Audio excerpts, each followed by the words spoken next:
Everybody feel real moody? Grr. That's his line. Grr. Hi, welcome to Maze Arcana's Inkwell Society here on twitch.tv/DND. I'm Rudy Rutenberg, I am your Dungeon Master for this Neon Noir expedition into Eberron's Sharn, the City of Towers. With me, as always, is my intrepid zeros, who are not quite zero anymore, at least not on the character sheet.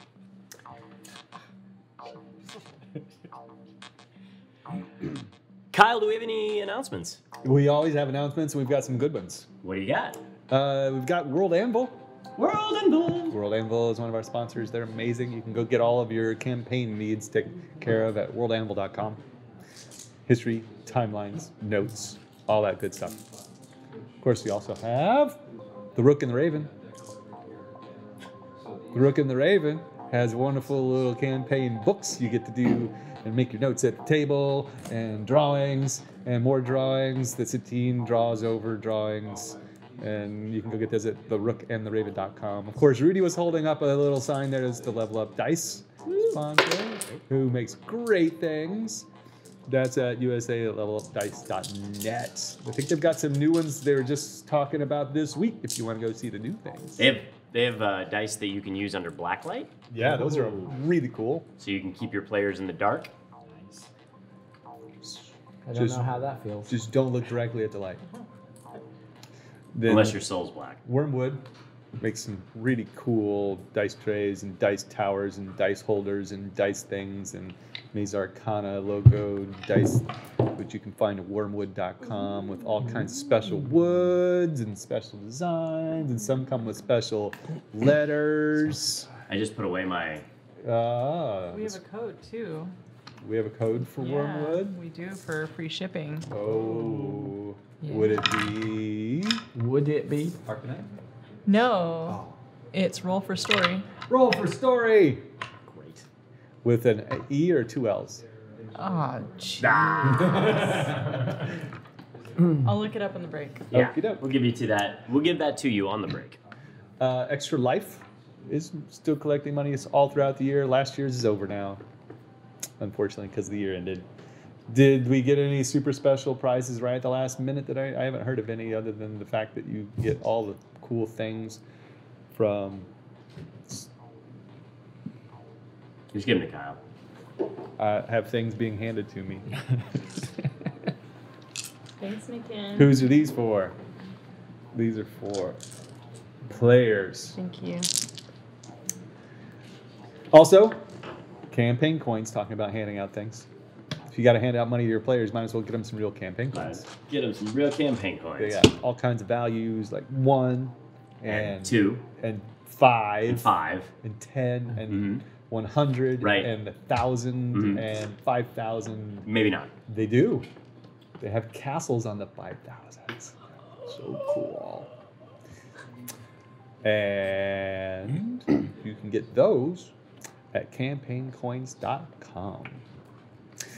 Also, Idle Champions you can go play for free. You can also get Vanya.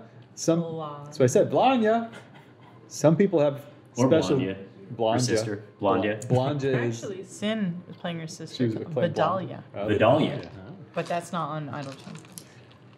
You might even be able to bump into Satine somewhere at a convention soon, where she's got cards to give you that have special codes for Blanya. You can also play it on your Xbox. You can play it on PlayStation, plus your computer, and just play all the time.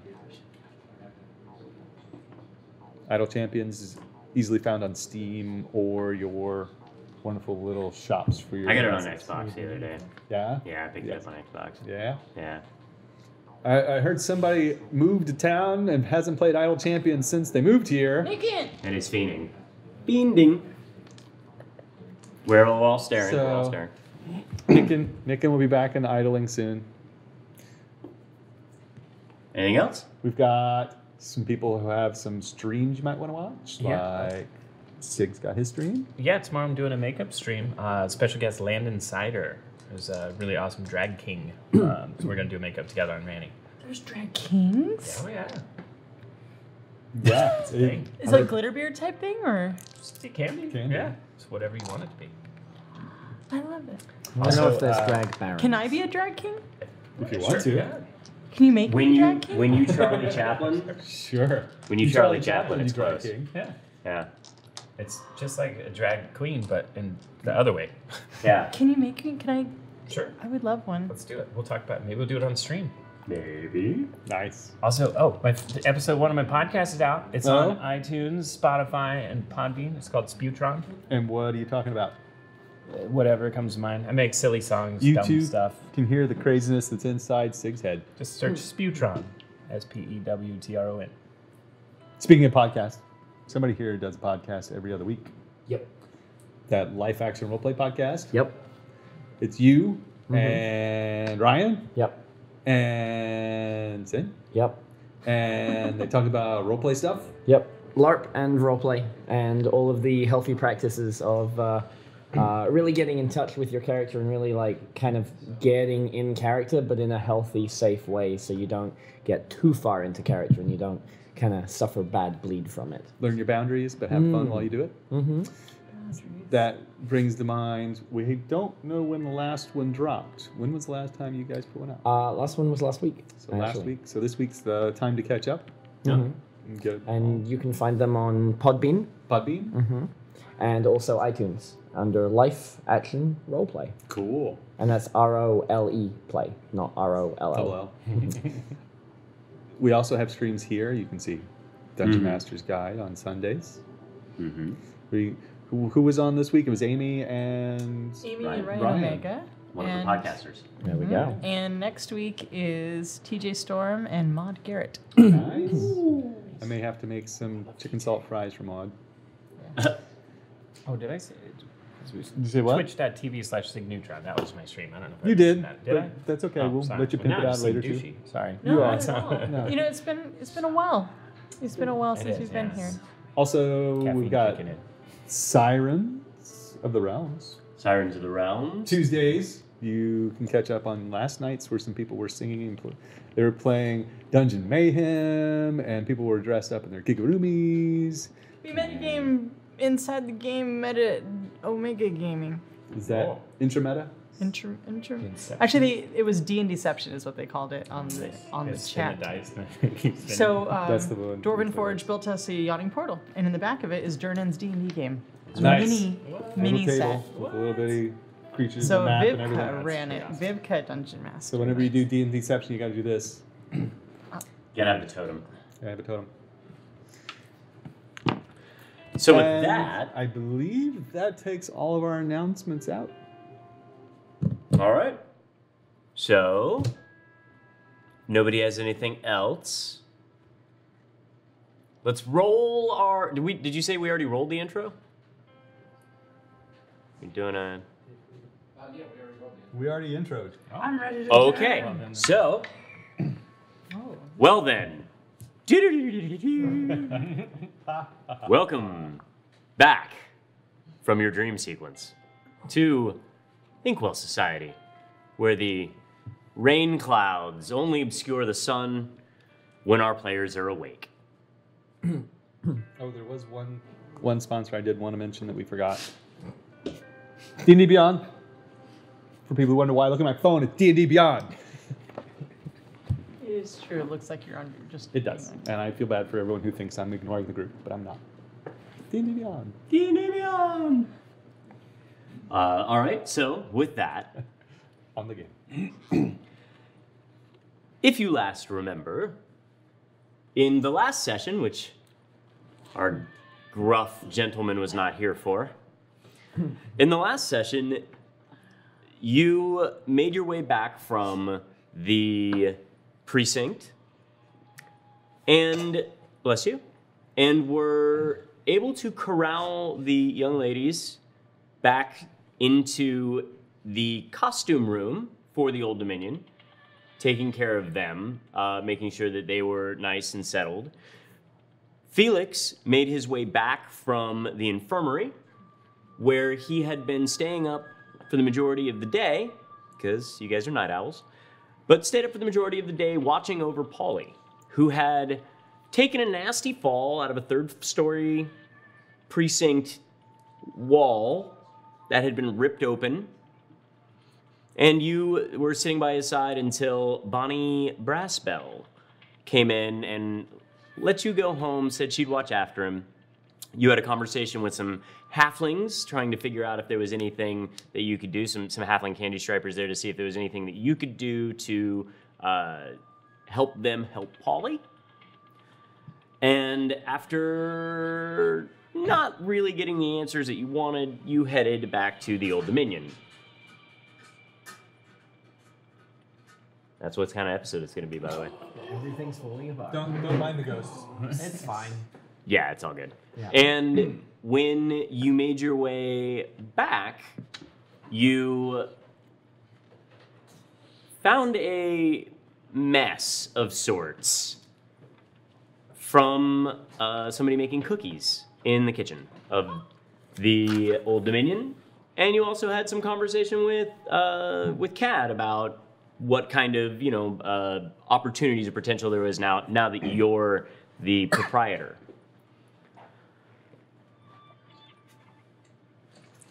Wassian spent his time keeping the orphans from touching him and helping helping Rose to entertain them and then clean up after them once they came back downstairs and noticed that the room had been thoroughly played in. And anybody that has even babysitted before has a pretty good idea of what that means. Be fixed. Isn't it easy? And then, with the help of some magic and some unseen servants, not only did you start to put that room back in order, but you brought Grizz back from the precinct. You created a tub of sorts with Tinser's floating disc and had your unseen servants set to washing him.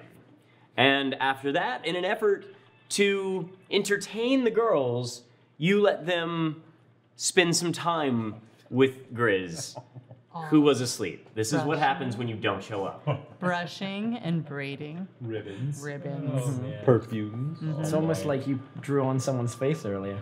What a terrible thing to do to someone who's unconscious. So,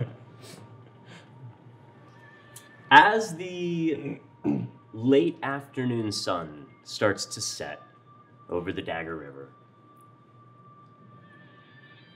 Grizz stirs, feeling the coolness of the night start to join with the cold stone floor that he is laying on.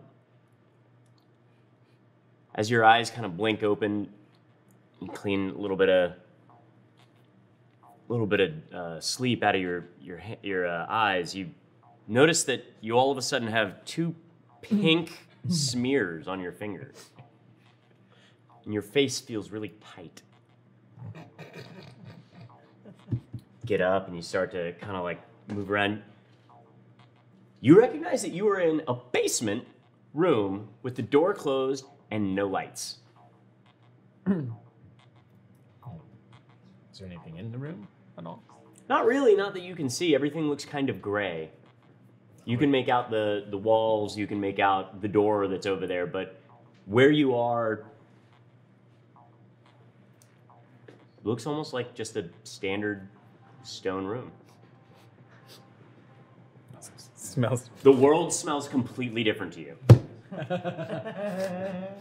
The layer of normalcy that you were used to is no longer there. What am I wearing? You are dressed pretty close to normal, but the whites are a little brighter. There were whites. They were at one point. They're a little brighter, and your leather seems to not be polished, but seems to be brown instead of black. Okay. I'll walk towards the door. Okay, you go to the door, it's unlocked. You open the door and you can hear the laughter of children. As you scan the hallway, this looks now familiar. As down the hallway you see a set of stairs, there are doors to each side, and the one on the right is open, and you see little girls.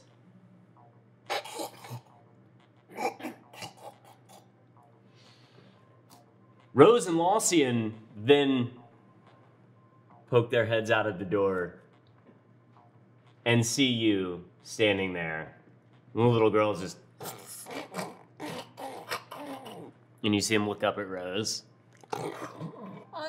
Good morning. What are they laughing at? Nothing. They're little girls, they laugh. Ha ha! Ha ha! Mm-hmm. I can't help but feel like they're laughing at me. Because they're looking at me. What do we see? That's a good question, Rose. What do you think you see? Oh, yeah. Well, you've been thoroughly brushed.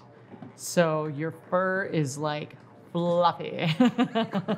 As far out as it can, it has been conditioned, so it's like luxurious. But all your beard is braided, just all braids and then bows all over the bottom, just like boop, boop, boop, boop, boop, boop, boop. But you probably have a little bit of, because you're kind of pale and clammy, so you probably did put some blush on you. Which is now smeared down as you rub your eyes and you went It's down not on like your this. eyes, it's on the cheeks. Yeah, but it's smeared because he rubbed his eyes and then he... Oh, yeah. So now you've got streaks in your beard. But your hair, like the top of your hair, because it's probably longer, is just like soft back. So it's just like very Italian. So it's just like this, but then it just goes Fabio. but brushed out. You need a little lip gloss because you're kind of chappy. What do I smell weird? Oh, I think you smell very nice. Oh, look, is there like a mirror somewhere? Can I Not see down one? here. Would I know where There one might is? be a mirror. There might be a mirror nearby, like down there, but like not in the hallway. What's wrong with you? You had a nice sleep. You smell nice. You hungry? Is that you got hangry? Cleaned up? He's hangry. Got another jerky for him.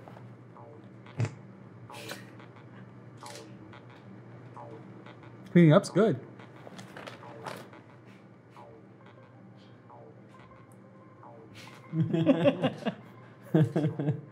And on that, we move up to the kitchen where Felix is finishing his sweeping back and forth, taking care of the... Broke the jukebox, Felix. You broke the jukebox, Felix. Nah. Taking care of the kitchen, getting it ready before the night starts after cookies had been made. And someone stands casting a long shadow over the saloon-style doors that lead into the kitchen. There is a shadow over just under the brim of a wide fedora. And at first, you thought it might have been Rose until the sweet scent of pipe tobacco curled its way into the kitchen. And when you look up, you notice Nethella leaning against the door. Oh, sorry. I mistook you for Rose. Well, I was looking the other direction, so... You got a thing for that one? Can I help you today? I don't think we're open yet. I don't think it took that long for me to tidy up this place. Most doors don't stop me. Oh, right. I've heard of that. She starts to walk through the kitchen, making her way over to you. She stops a couple of inches from your face.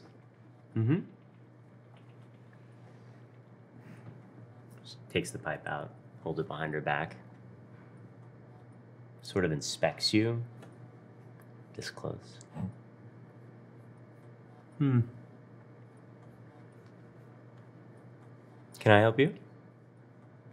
Well, you are in my kitchen right now. Mm-hmm. I'm assuming you're here for a reason. Usually. In fact, you seemed like you were looking for something rather specific for us to, or at least say something rather specific the last time we met. What were you fishing around for back then? Because it was not abundantly clear. She gets even closer. You can feel her graze your coat. Just taking the measure of you. She stands back up.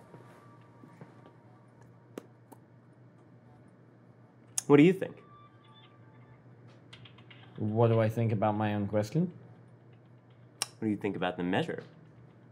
Oh, my measure. I feel I measure up fine. Fine's not a number. But that's okay, we can get to that. I heard that you like to play cards. Sometimes. More often than not, in fact. Why do you play? If I find the appropriate mark. I like to watch a lot. But I also heard that you were interested in a certain room in the Cocoon Saloon. Oh, yes, I do recall that. The buy-in is quite nice, I've heard. It's usually pretty lofty, but you might not have heard quite yet. Oh. The reopening is tomorrow night. I see. Yeah.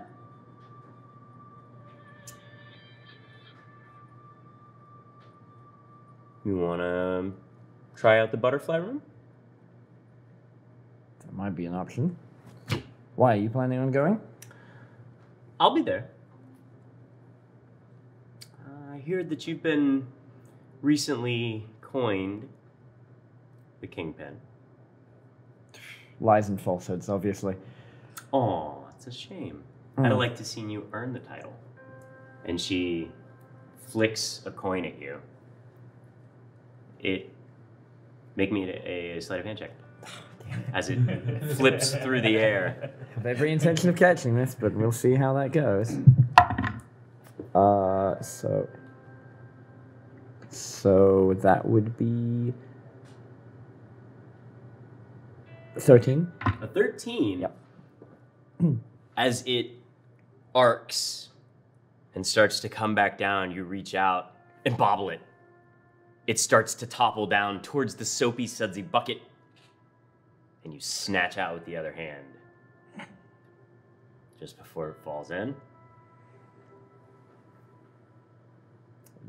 Somewhat impressive. I think I'm going to try and, after I've caught it like that, I'll try and flick it into the air again and try and turn it into some kind of trick. Okay, I like I that. may try. Give me a performance check. And an advantage because I like what you're trying to do here.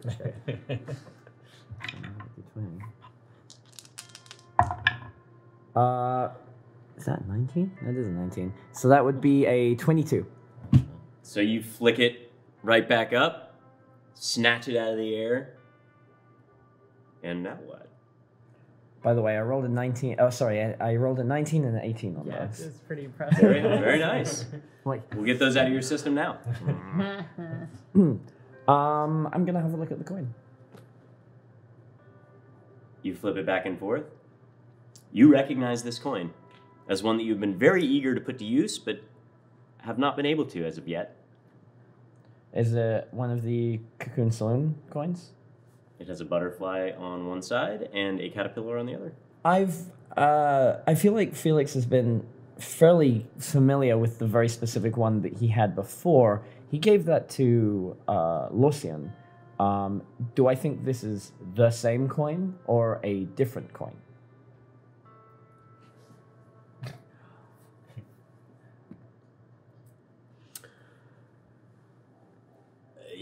you probably wouldn't be able to be sure, but there's nothing about this coin that strikes out to you that it's familiar besides the fact that it looks like it's from the same mint. Great. What was the buy-in again? Well, it's actually a little cheaper because it's a grand opening, and after the floor was repaired, they want to entice business to come back. Oh, of course. And there was apparently, from what we hear, going to be a couple of interesting whales. So we've heard that the reason for, or I guess attracting them back, was a primary concern of the proprietor, Hooks. And so the buy-in has been lowered to $1 per hand, obviously plus your betting money, but $1 is not half bad, and it's actually 1/10 of what it usually would be.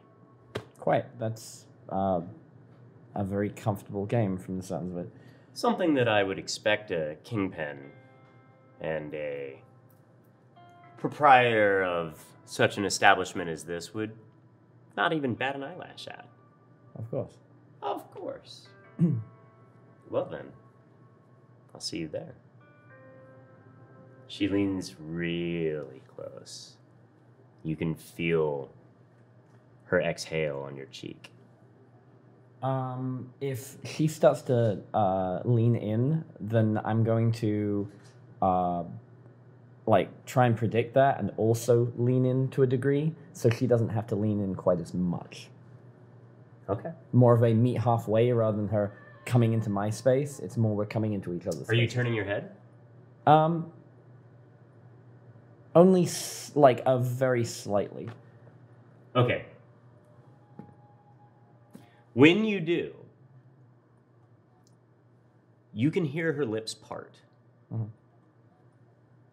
And a smile kind of curls up on her lip, like on the sides of her mouth. She gives out a little laugh that you can feel again as like a quick burst of air on your cheek. And then you feel it drift backwards. She snaps at your ear, pulls and releases, turns around and walks directly out the door, letting them... Checking my coin purse. Nice. Still there? Still there? Okay. And Grizz begins picking his teeth with his nicely manicured fingernails. And the girls are just still sitting there going, Sharpen them for you.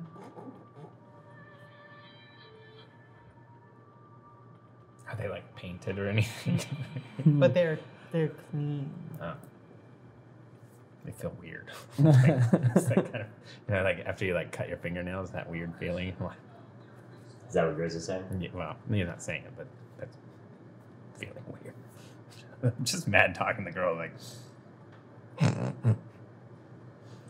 He likes it as much as you said he would, Lausian! And one of the girls runs up to you, the taller one, and reaches up towards your head, like up towards your face, and runs her fingers through your beard, which is just fine until she gets to the end, and then it starts to pull on your face as the fingers get caught where the bows are. And then you can actually see, because they're not tucked here, it's not like coming back this way anymore, but because she has your fingers here, you can see the little pink bows that are tied into your beard. Don't mess it up. We made it nice. Who did that? I walk out. You turn and walk up the stairs? Yeah. Okay. So you walk up the stairs. Give me a perception check. Austin, what are you doing? Nothing. Nothing. Nothing? Watching. Just standing there still in the doorway? Mm-hmm. The little girl, so the youngest little girl watches Rose turn around and walk off, and she runs after her. The other one's still hanging on your beard. And you notice as you come up, cresting the staircase, that the door closes. The door that you thought was locked to the front of the Old Dominion. I'll go and I lock it. Okay. Hey! I'm just looking around because I I don't know. Is anybody in here? You can hear her from the kitchen. Wait, why is the door unlocked? I'm just gonna finish tidying up. I'm just saying that, like walking around. Hello? If you're out, okay, so now I'm scared. So I'm going to look for something sharp. I don't know what I'm finding, but now I'm scared. Where would you go to find something sharp? I'm just like looking at the bar. Maybe there's something at the bar. Maybe I'll grab a bottle. I grab a bottle, and I'm now looking around. Hey! You just grab a random bottle off the... Yeah. Okay. And if anybody's in here... And I just start walking around. Rose, of course, someone's in here. Oh, no. Do you say that? Yeah, from the kitchen. Then I go to the kitchen. Hey, why is the front door unlocked? Why have you got a bottle in your hand? I don't know if someone's scary. There's a lot of people out there. That one's expensive. Probably. It's a nice looking one. Try and I get give it it to from you. you. And write it. Go into the bar and put it back away. Okay, so where the bar is situated for the kitchen, like the kitchen is right around front door, kitchen door, bar. Okay. The bar pushes that way back towards the back where the, back towards like where backstage is and also where the stairs that go down are. Great. Felix, why is the front door? Someone came in or out? I don't know. It just went tunk, tunk, tunk. So we might have the opportunity to potentially go back to the Cocoon Saloon. Oh, They are having potentially a reopening, sir. Grand reopening. can I go with you? I would imagine now that we have Grizz dressed up, we can probably all go. I don't think he likes it. He doesn't have to like it. He just Oh, has to good. be a little more presentable. That's true. Did we ever find some kind of bouncer waistcoat for him down there? I think we did. Roll me an investigation check.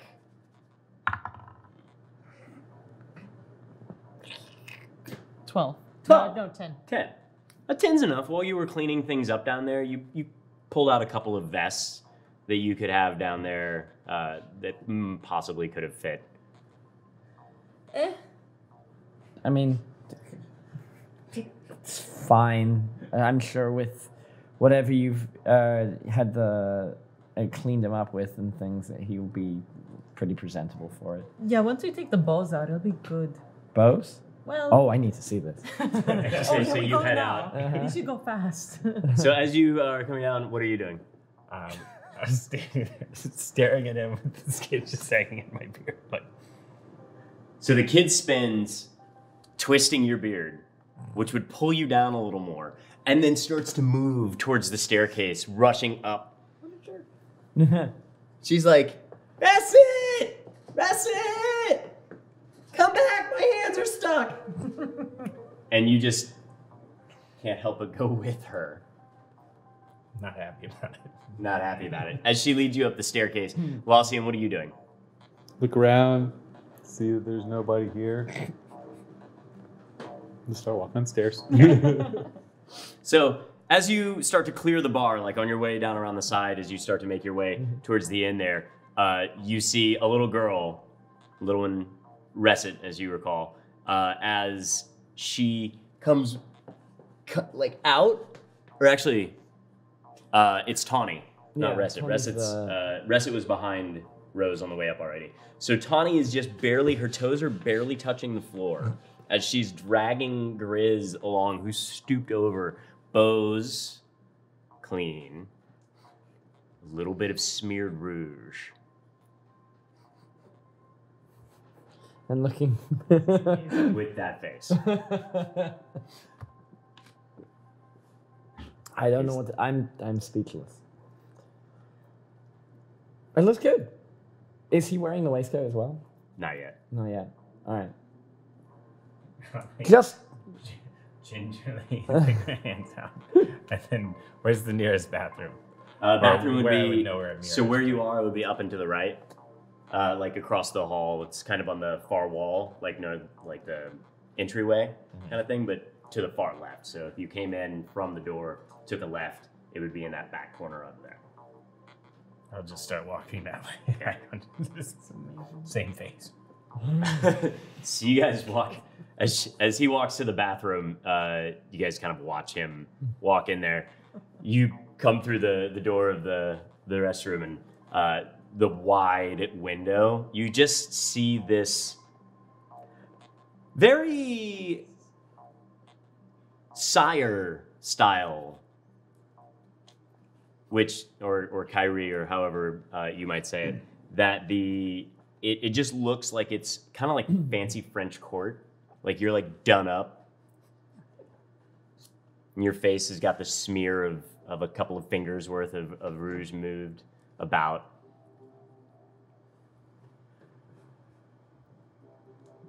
It's like twitchy eye. It's like, try to like slowly reach for the faucet, and like doing everything I can to like not lose it and just turning it on. You press the little stone that turns the water on, and it starts to fill the basin out, and you can slow, like shaking. I'm just like start to clean yourself. Yeah, I'm just really trying not to lose it. Yep. Go ahead. Well, that went well. I'm glad you made it in time. Of course. Walsian makes his way up the stairs. Get over it. You know, anything after he takes the bows out is going to be better than actually having the bows, so he won't get as mad for being so clean. It's psychology. Of course. Was it tonight or tomorrow night? Tomorrow night. Tomorrow night, right. And we are just getting into the evening right now. It is late afternoon, I would say, or mid to late afternoon. All right. Do we have any outstanding things we need to do tonight? Today? Oh, never mind. Walsian, do you want to get the door? No. Great. Gonna go get the door. So as you walk through the door, looking out of the open space that's right there in the front of the door, you don't see anybody. Just looking through the doorway, or looking through the glass that's there before you reach it, you don't see anybody. Look at the lower one. Maybe it's a small person. I have a feeling.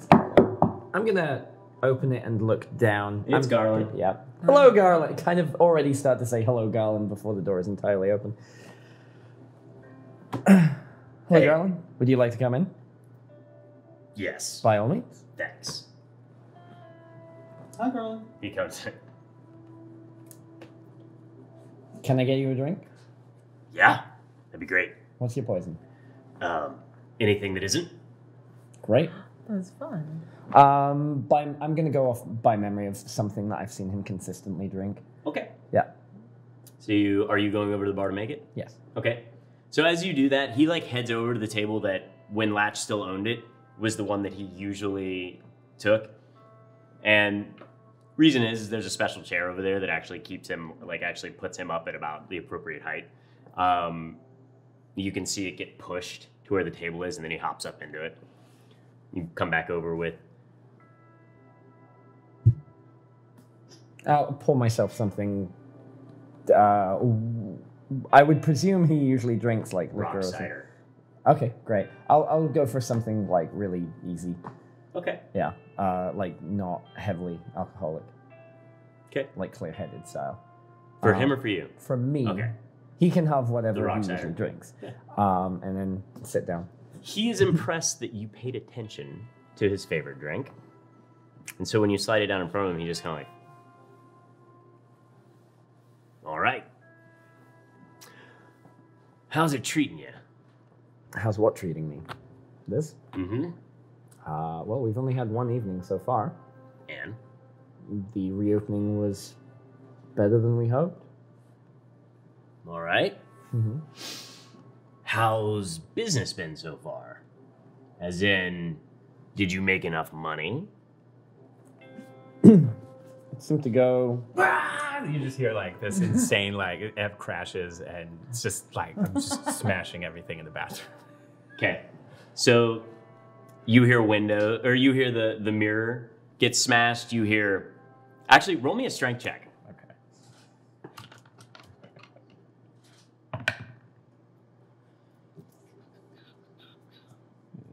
Wait, oh, here. Oh, yeah, okay. 13. A 13. So where this table is situated is pretty much like kind of right in the corner, a little bit against, like maybe like 15 feet closer to the stage, is where the restrooms are. And you see from your vantage point there that a basin comes flying through not the door, but the wall. And water spills out onto the ground as it just kind of hits the ground and breaks into like 3 pieces. Not shatters, just like clunk, clunk, clunk, and like parts of it go rolling across, hitting a chair, another one's a table. And then Grizz looks out of the hole. You're paying for that. The bathroom's broken. Yeah. There's a lot of that when I'm going in here. I'll walk over. No. There's a clog. That's so I was rude. trying to fix this clog. Oh, Yeah. What are you doing? So I'll Lossie go- set to mending the... Yeah, because he Lossie starts pushing it back in there, scraping the floor as he goes. It's fine, Grizz. You can work off the damage as a bouncer. You pick it up. You gotta hold it there while I fix it. Yeah, no, I was fixing it. Well, Yeah. Yeah. Yeah.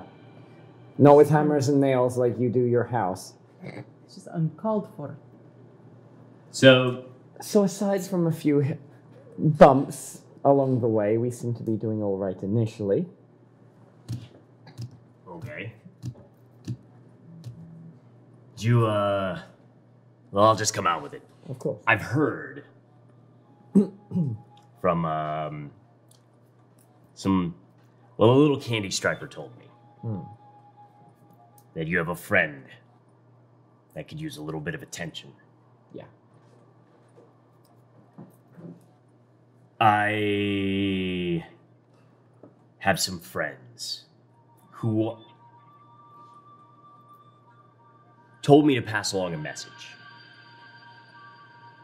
They are from the Boromar clan, a house of halflings that does have ties to House Jarasco.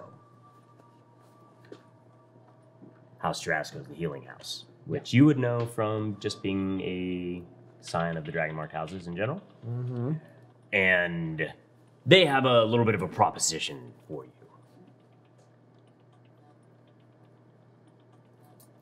Oh? Okay, you're still with me, so this is good. Yes. I mean, yes. You would know from your station in life before you started to live down here that the Boromar clan is a mob-style family-ish, loose conglomeration of individuals run by halflings. Yep. They've been known to hire out for additional help, but if you're not a halfling, you probably aren't, going to be leadership or anything like that. But they do tend to go after help from time to time, and you appear to be someone who could be helpful, maybe? So... I also recall they were somewhat involved in the collapse of the bazaar that is next to the library that Larry now uses as a kind of hideout. What do you recall they were a part of that from? I have it in my notes. That they were part of the... Potentially part of the, potentially loosely involved in how it kind of went under. Because it was a Minotaur that was running the place, and he fell into bad circumstances with. What are you doing with that right now? I'm not doing anything Okay. with that. I'm just I'm bringing it up because it's something that I recall. Okay, you may or may not have recalled that accurately. Okay. And my guess is because you may or may not have written that down accurately. But Is entirely regardless, possible. I sit and scratch a lot. so Garland says, "Okay, well, you're still with me. Yes. So the Boromar are long established here in Jarn. They've got connections that go all across the 5 nations and even down into Zendrick from time to time. What they don't seem to have right now that they desperately want is a handle on the competition.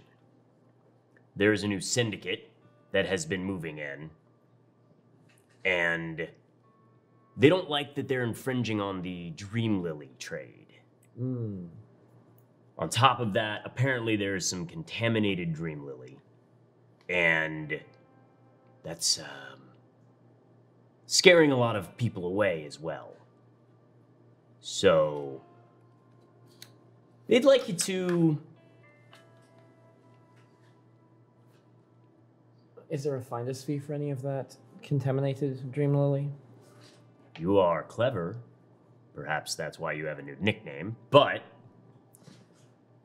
they would like to have you procure a shipment. Oh. They know that there is a place where, here in the lower levels, where the repository is for the insourced Dream Lily before it gets pushed out to some of the Amante Syndicate's Dream Lily dens. They would rather you bring that to them. How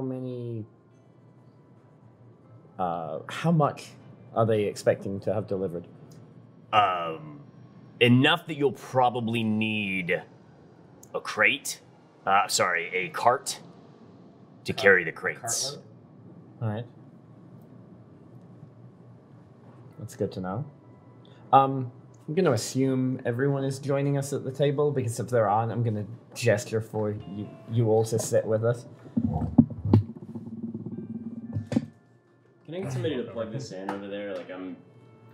This one over here does not seem to have any juice to it, so I'm about to lose my...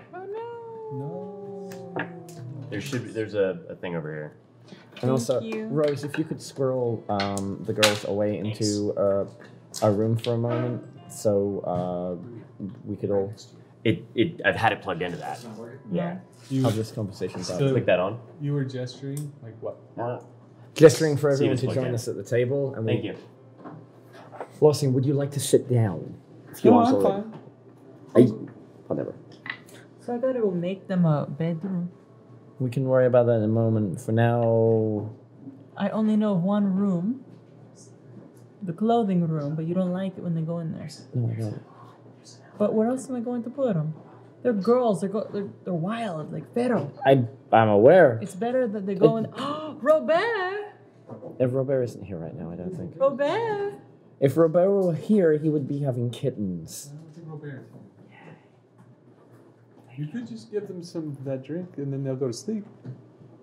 No! Do not give them anything like that. Why not? It's not for them. Why not? Because they're kids. They So? don't have Alright. a choice. Wine's good for kids. No. Girls, and try and kind of herd them over to a table at the other end of the, the establishment, just so we can see them, but they can't necessarily overhear exactly what we're talking about. Okay.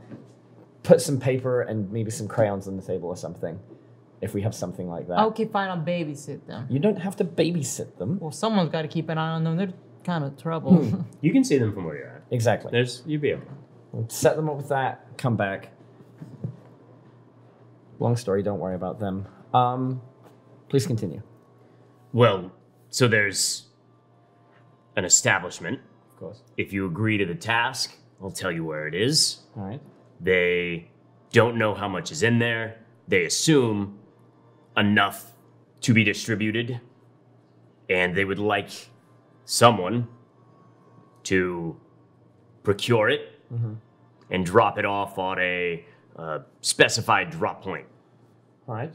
And they will pay for as much as is available. They will also give you a premium on any of the contaminated Dream Lily that is proved to be contaminated. And at the very least, they want you to destroy the Dream Lily crates if there are any there. If you're unable to bring them out, Oh, if you get caught, we don't know you. sure. So, So anything that can't be transported needs to be destroyed. If that's the case, or if you get caught, destroy it. And if you get back, and we can find proof of that, then we'll see what we can do about taking care of Polly. And I say we loosely. I'm just the broker. well, our little society here, arson is not an unfamiliar thing for us, so. He doesn't seem totally surprised.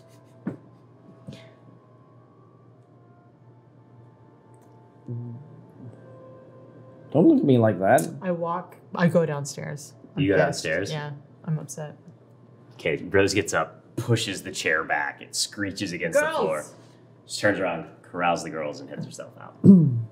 I make her mad. I don't understand. Are you I don't understand. on board for this job? Oh, sure. I like working with Garland. Garland's nice. And That's Polly key. kind of saved our behinds. How do you feel about that, Chris? Let me check my schedule. I think you're supposed to fix a bathroom. Yeah, all right. Good.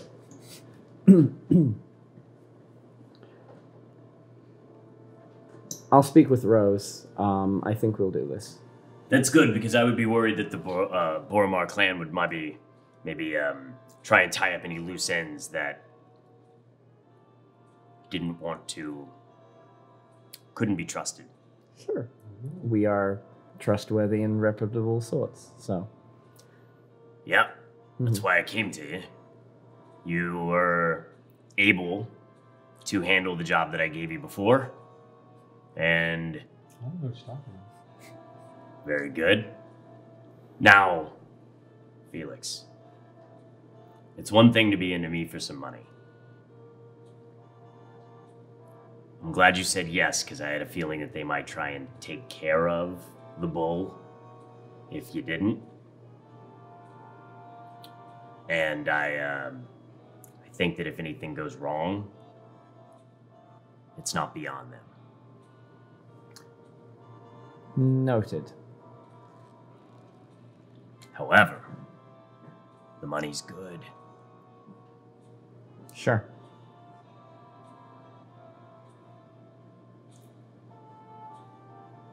How much, What's the... how much do you owe Garland? I believe I've squared up with Garland. We're square. Well, we're square for now. I wouldn't put my investment on the line until it Sure. We've had good matured. continuing business. Where's this location and where's the drop-off location? Millie's. And your mind immediately clicks back to the crates that you saw when you woke up from falling down the stairs and smashing your head into the wall. Great.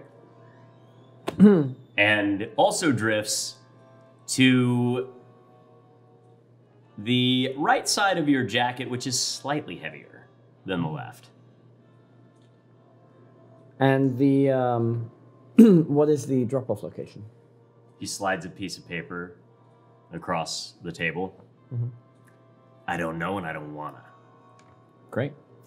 But once it's confirmed, then they'll pay. I'll take my fee. And we'll be in touch. Do we have any sort of code phrase or someone to speak to when we get there so we're not handed to some stranger? Oh, it's a drop. It's a dead drop, isn't it? Dead? Dead drop. Yep. That means we put it there and we walk away. Mm-hmm. Easy enough. Speaking of finder's fees, I may have done a little reconnaissance there already. Pull out the package Mm-hmm. and clink it down in front of him and just slide it across.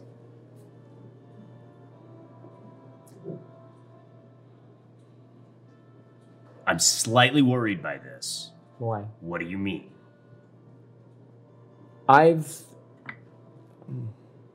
Why were you? How do you know about it? How do I know about it? I was snooping around Millie's because I was looking for some other leads on what happened to Latch. Oh. I think they were involved in this. Oh. Oh, they were. Oh. Yeah. So Okay. this has become pretty personal, and if this means an extra opportunity to even make things even with the people who hurt Latch, then I think this is a good opportunity for all of us. Wouldn't you agree? Seems so. So steal the product. At the very least, destroy it. Maybe it puts them out of business. Yep. Or at least gives the Boromar clan enough of leverage to secure the dens. Sure. Any questions? Yeah, since this is potentially a personal touch for Latch, is there any additional information or maybe additional support you might be willing to lend for this? Just to make sure that we twist the knife in someone who got Latch?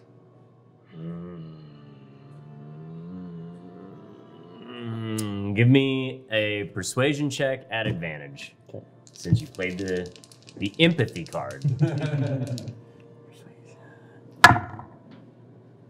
15. Okay. With a 15, yeah, I'll have a cart ready for you. Thank you. Don't let it get traced back to me. And if I were you, I wouldn't let it get traced back to you either. So you might want to, at least at a glance. Well, I'm a legitimate business owner now. I can't have my face all around town. Smart. We'll see about the legitimate thing. Did you... No. All right. I'd prefer that it get put in the... Can you pull a cart? If he's gonna get us a cart, can you pull a cart? Yeah. Okay. I mean, how big is it? It's a cart. Yeah. How much weight can your disc hold? He leans back, pushes himself back from the table, hops down, walks out the door. Nice not speaking to you, Garland. Hi, Garland. Hi! I go behind the bar and start looking at some of the alcohols. I'm gonna lock it behind Garland. Okay. And then, shall we go find Rose? What was that about? I don't know. Which one? Would you like to come with? Which of these do you No, think but would burn okay. the best? You hear another knock. It's not at the door. It's from the window above. Oh, You see Cat up there.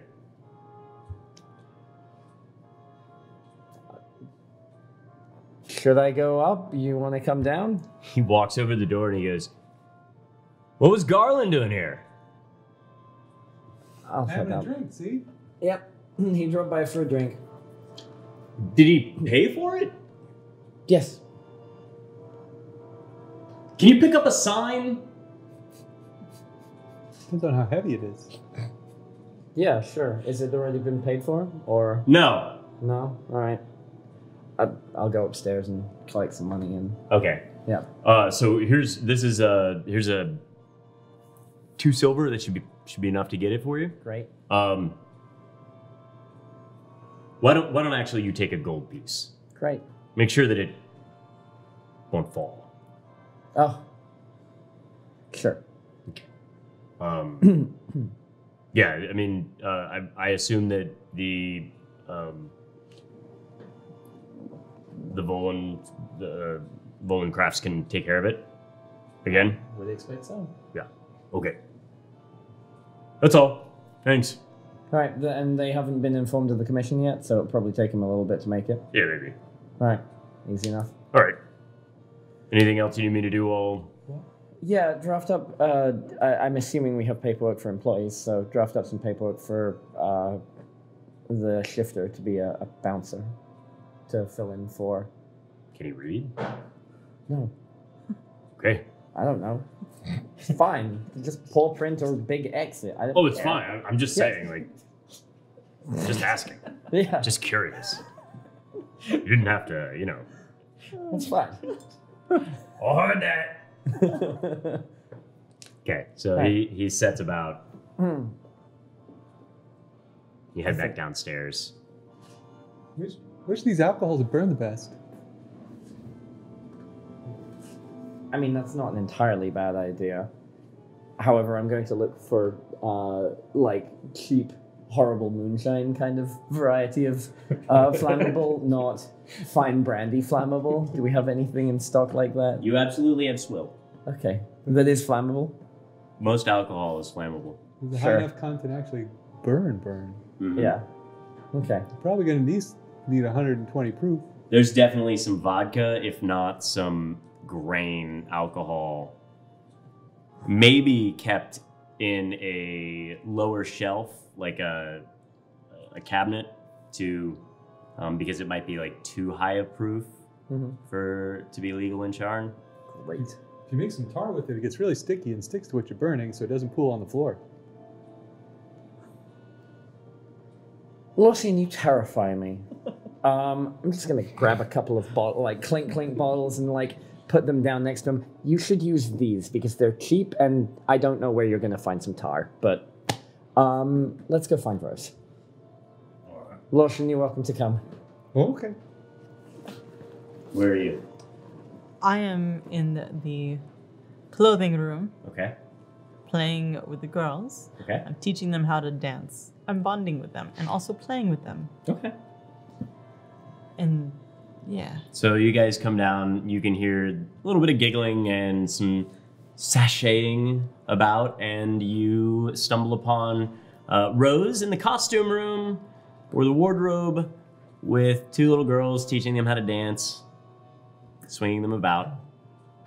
I assume you're leading the charge. Sure. At the doorframe, I'll...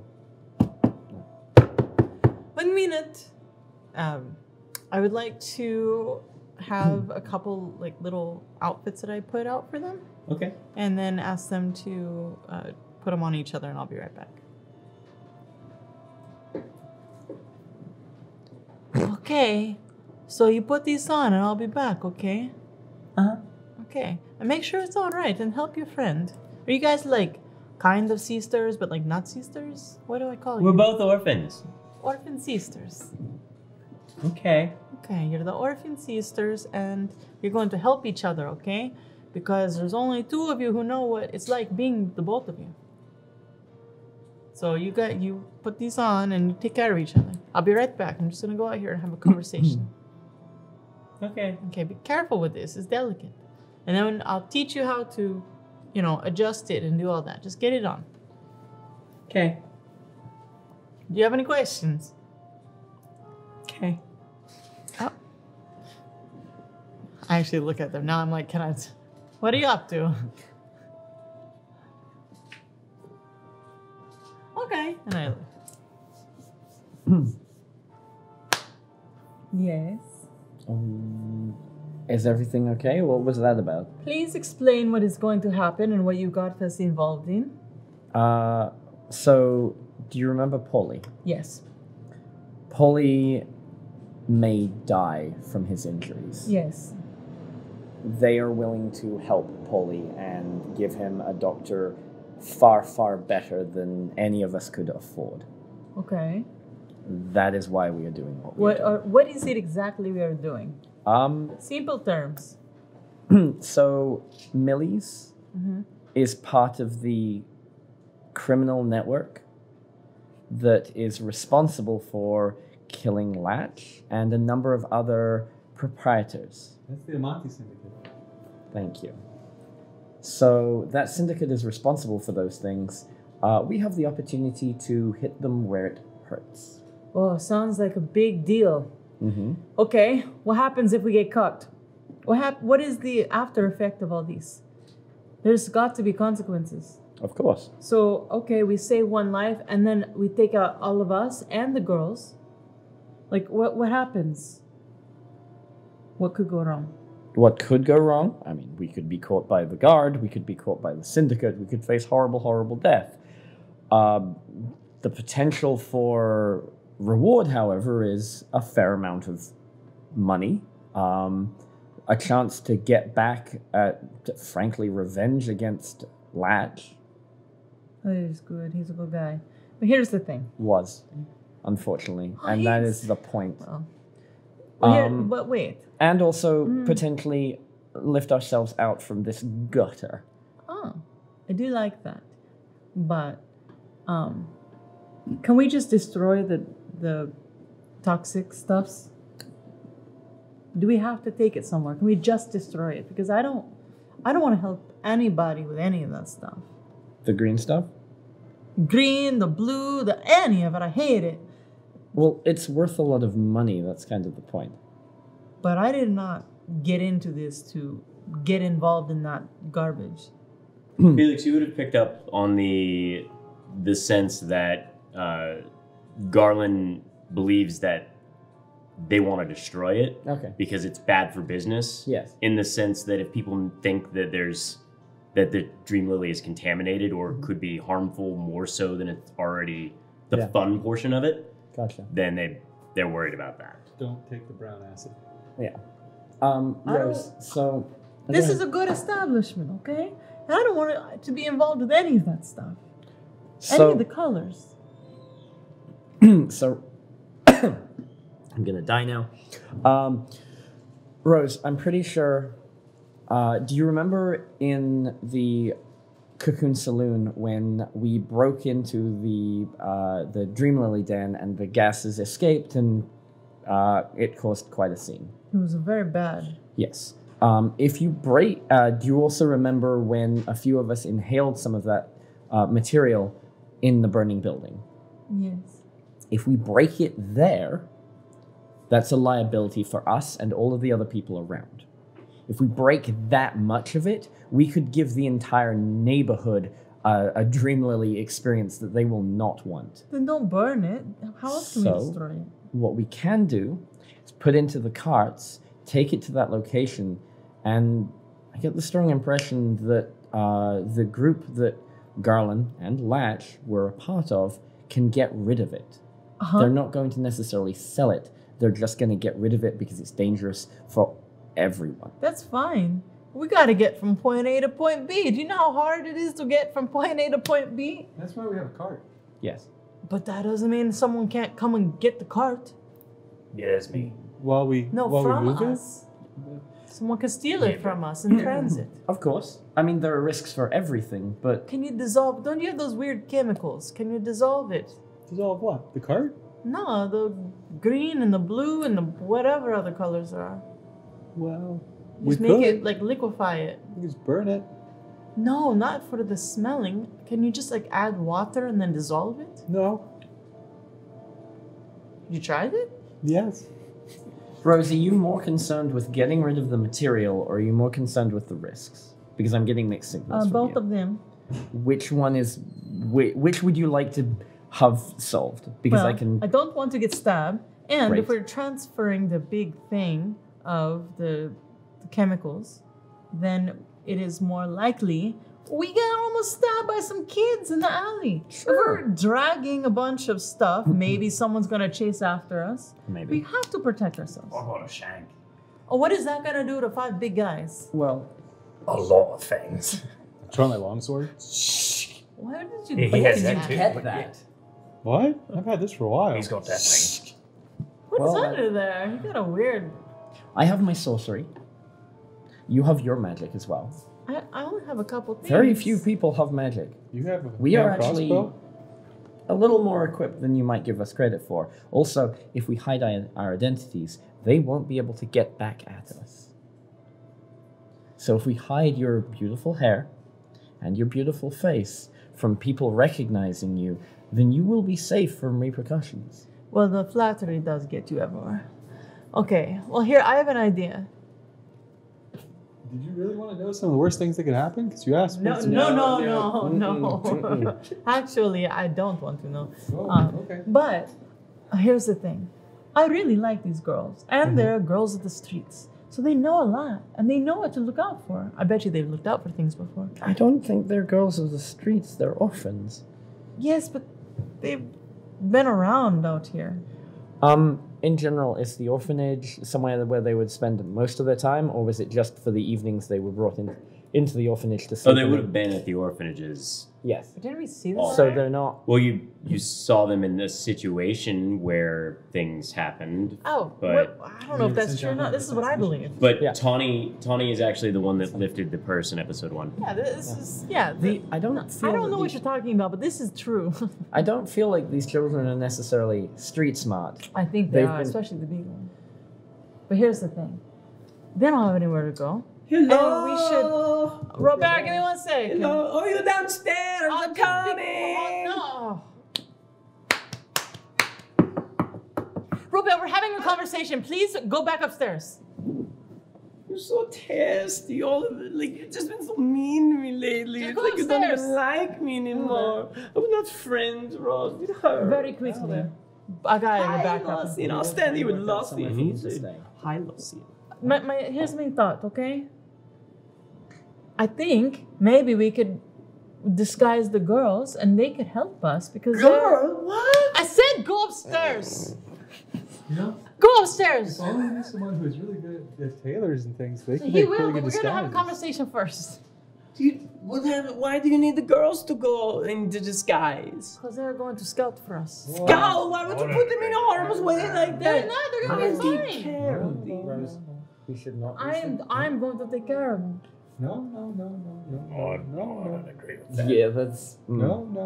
Who's going to take no care of them? Rose, offense. you have trouble taking care of houseplants. You right? butter bread I without can't butter. afford the house plants. Exactly. So why would you want children? They're so good. Look at them.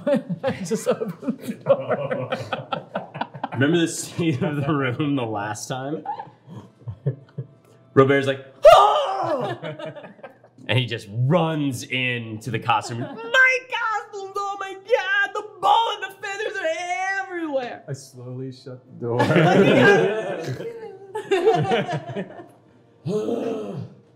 I should lock that. But they are very good. Big mood. Only let Robert want you. I feel like I could train them. We do need to find a place for them. I don't believe, considering the actions that are going to be going on, you yourself are concerned with the danger. Would you not agree that it would be somewhat irresponsible for you to try and protect them when you are risking becoming the target of danger? Not if we all have masks. What if they have the matching masks Rose, and a matching I hood? absolutely disagree with the idea of using them as scouts. Well, it's not like they're getting involved or anything. They're just kind of giving us signals. I think we should give These them are a Lady two Heart. different conversations. One is involving them in the mission, and the other one is actually keeping them as some kind of strange, disturbing family. Both of these are horrifically bad ideas in our lifestyle. Also, you're... But they're orphans. They need a good role model. And a job. And the job. They need job. Also, all the internal organs and all things to stay inside. You don't need all those. And There's some you can live They without. listen to me. I think they could Sometimes. be very beneficial. We should not use them for this mission. I think they would be best at Lady Hearts. I do not agree. I like them so much. How about we table this for later? We check out Lady Heart, see if you feel comfortable with that, and we can progress from that later. For now, I would very, very much like to focus on the matter at hand in regards to saving my friend who is potentially going to die from the injuries that he took when he risked his life for us. Okay, you make a good point. I just want to make sure that this idea doesn't just We will vanish because you table guys it. are like, I'm the boss now. We will absolutely table it. Okay, I promise you that. okay. But we should not risk them going on any kind of mission. This time. Fine. Thank you. Okay, We're I doing mean, this thing. I mean, there was no time limit, but pretty much as soon as possible. I'm going to read the help. address. What time is it now? You recognize the intersection of the streets, and it says the alley behind, but you recognize where it is. It's and you know where Millie's is. So Okay. I'm going to inform us all of the location just in case some of us get separated or anything like that. This is where we are to deliver it. Okay. Here's the address. What's the current time of day? It's like afternoon right now. what are you doing? As they're talking, I'm opening the door. You opening the door. Okay. I'm You, so sorry. you let it go. Robert. And Robert's sitting on a stool in there, like What did you do? the girls are Oh, putting makeup on him. His face is basically each one gets a different face, and so they're a different side of his face. So they're like going to town. we'll be back later. Take your time. Oh yes, Garth, I'm so pretty. See, it's very nice. Okay, let's go. So, important question. Do we want to try and do something like this now or in the evening? It's late afternoon. Late afternoon, so it's already getting dark. You might, yeah. So we should get this done pretty soon. It's been like a while since I stabbed someone, so you know. Great. Yeah. First step. We don't have disguises. I was just about to say, I have some accoutrement in my apartment, and we also have an entire costume department, save whatever the children have destroyed. So find something. Go ahead. Oh, we got there. Otherwise, we can go to my apartment. I just origamied a mask. A paper mask. That might not. Okay. That might not hold up. Yeah. If you run or get caught on fire. I'm just gonna make some masks for you. It's fine. I'm going to I've wear got a my mask. So I'm gonna go into the costume department, pull a bunch of things that look about the right sizes for us, and that seem kind of nondescript and generic. Okay. So here's what we're gonna do for that. You guys start thinking of what your masks will look like, and when the time comes to put them on, you can tell me what they look like. Now, we are going to do this just one trip. Just one trip? What do you mean? We're just planning on going to get one sortie in to grab stuff and leave, and then the rest of it, if we can't get it all out, we destroy it there. Yeah. So if we're going to destroy what's left there, why are we taking stuff away to destroy it Well, elsewhere the too? bigger. I'm pretty sure we can get everything. Oh, Can we get some pie first before we burn it? maybe. The pie Millie's. They have very good berry Everybody's pie. always talking about the pie. I haven't had any of the Very pie. good berry pie. If we're gonna burn the place, I'll want to try the pie. Are we gonna? Well, if we're gonna get it all out in one trip, are we gonna run a decoy? Well, I feel like that's an important conversation to have. We can try and discuss. If we bust in there, I feel like they probably won't call the guard because they don't want to have that kind of attention. You would probably want to survey the landscape before you make a plan now. Right, well, I think it's still time for pie. Let's go get a pie. All right, I can fine. have a Let's pie. go get a pie. Okay. Lausian, can you buy me a pie, please? I don't have that much money. Can you buy me a pie too? I don't own a club. It's just a pie. Mm-hmm. All I right, guess so. let's go to Millie's. So as you go up, you go outside, you flash back up, and you see Cad go. Oh, he's pointing upstairs, or? Pointing up to the roof Sign. where the sign was. Oh, right. We gotta go get a sign as well. We have to get a sign? Yes, we need to replace it. Oh. Let's swing by the sign shop and then we'll head to Millie's. All right? Why are you going with the physical sign? Because the other one is about platinum levels of money. We're gonna say this as we're walking. It is? Oh, it is? Yes, So I would say an illusion sign would probably be a lot better. I agree, but I don't believe we have a dragon's hoard lying around. Oh, you already priced that as a dragon sword? I should start making signs. You can make one of these? No? Lausian, Lausian, are you holding out on this? what is... No. Say the truth. The truth. Oh, Lausian. No. As you walk up to the sign shop, of the Vollencrafts, you can see, like, basically it's, again, on the outside of it, there's just, like, signs everywhere that, like, display some of the craftsmanship. As you make your way in, you hear the little doorbell ring, and then just over the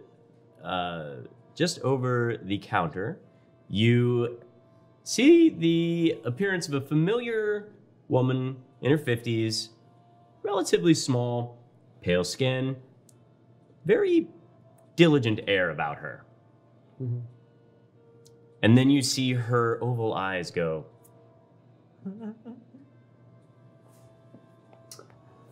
So I'm gonna walk in, kind of morose. And I'm gonna check something real quick. And she looks at you for a second, sees your demeanor shift a little bit, and she goes, starts looking up at the ceiling. Can I get close to where she's looking and go like this? Why is it so awkward in here? What are you looking at? So I'm gonna walk up to the table. Hello, Nedra. How are you doing today? Oh, you remember my name? I do. Unfortunately, a lot has happened since we picked up that sign. You mean since our kiss? So, one of the reasons why I haven't followed up on anything is because that sign fell and killed Latch. We heard about it. Yeah.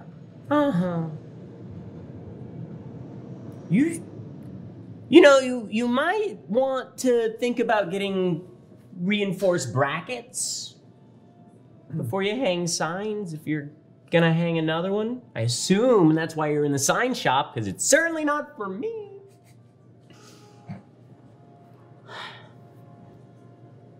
Yeah, I've realized. You gonna buy her pie? Be an apology. Mm-hmm. I do like pie. I mean, who doesn't?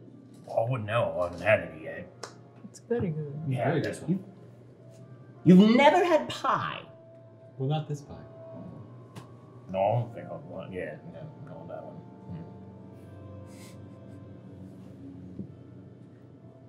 So, yes, we are in the market for another sign. Though, are you not in any way concerned about how it fell? You seem to have zero concern about the fact that it fell and killed Well, I didn't someone. hang it. Of course. I made it. But apparently you sold the brackets. No. Were you just offering to include brackets in a new design? No. Apparently you are good at making assumptions, just like your promises that you don't fall through on. Whoa. I don't know what's happened, but I'm just here for a business. So maybe after the business, you two could go in the back room and then have your conversation. And pie. But I'm very sorry to intrude, but we are here to get a sign. I'm very sorry about your feelings. But would it be okay if we got a sign? Just like the last one? What do you want? I don't know. It's not my club. Can we do something a little different? Just because that one, the old one reminds me of Latch. I can do something different. I was just merely suggesting that maybe, if you don't want it to fall on people, you get a reinforced bracket. There's a forge just down on the corner that sells the best ones on the lower Dura. Oh, Is it true it costs a dragon sword to get illusion signs? Lavenza! Lavenza! Yes, mother? Do you have the competition pricing? Oh. No, mother, why would I have that? I'm so sorry. He did not mean to be so rude.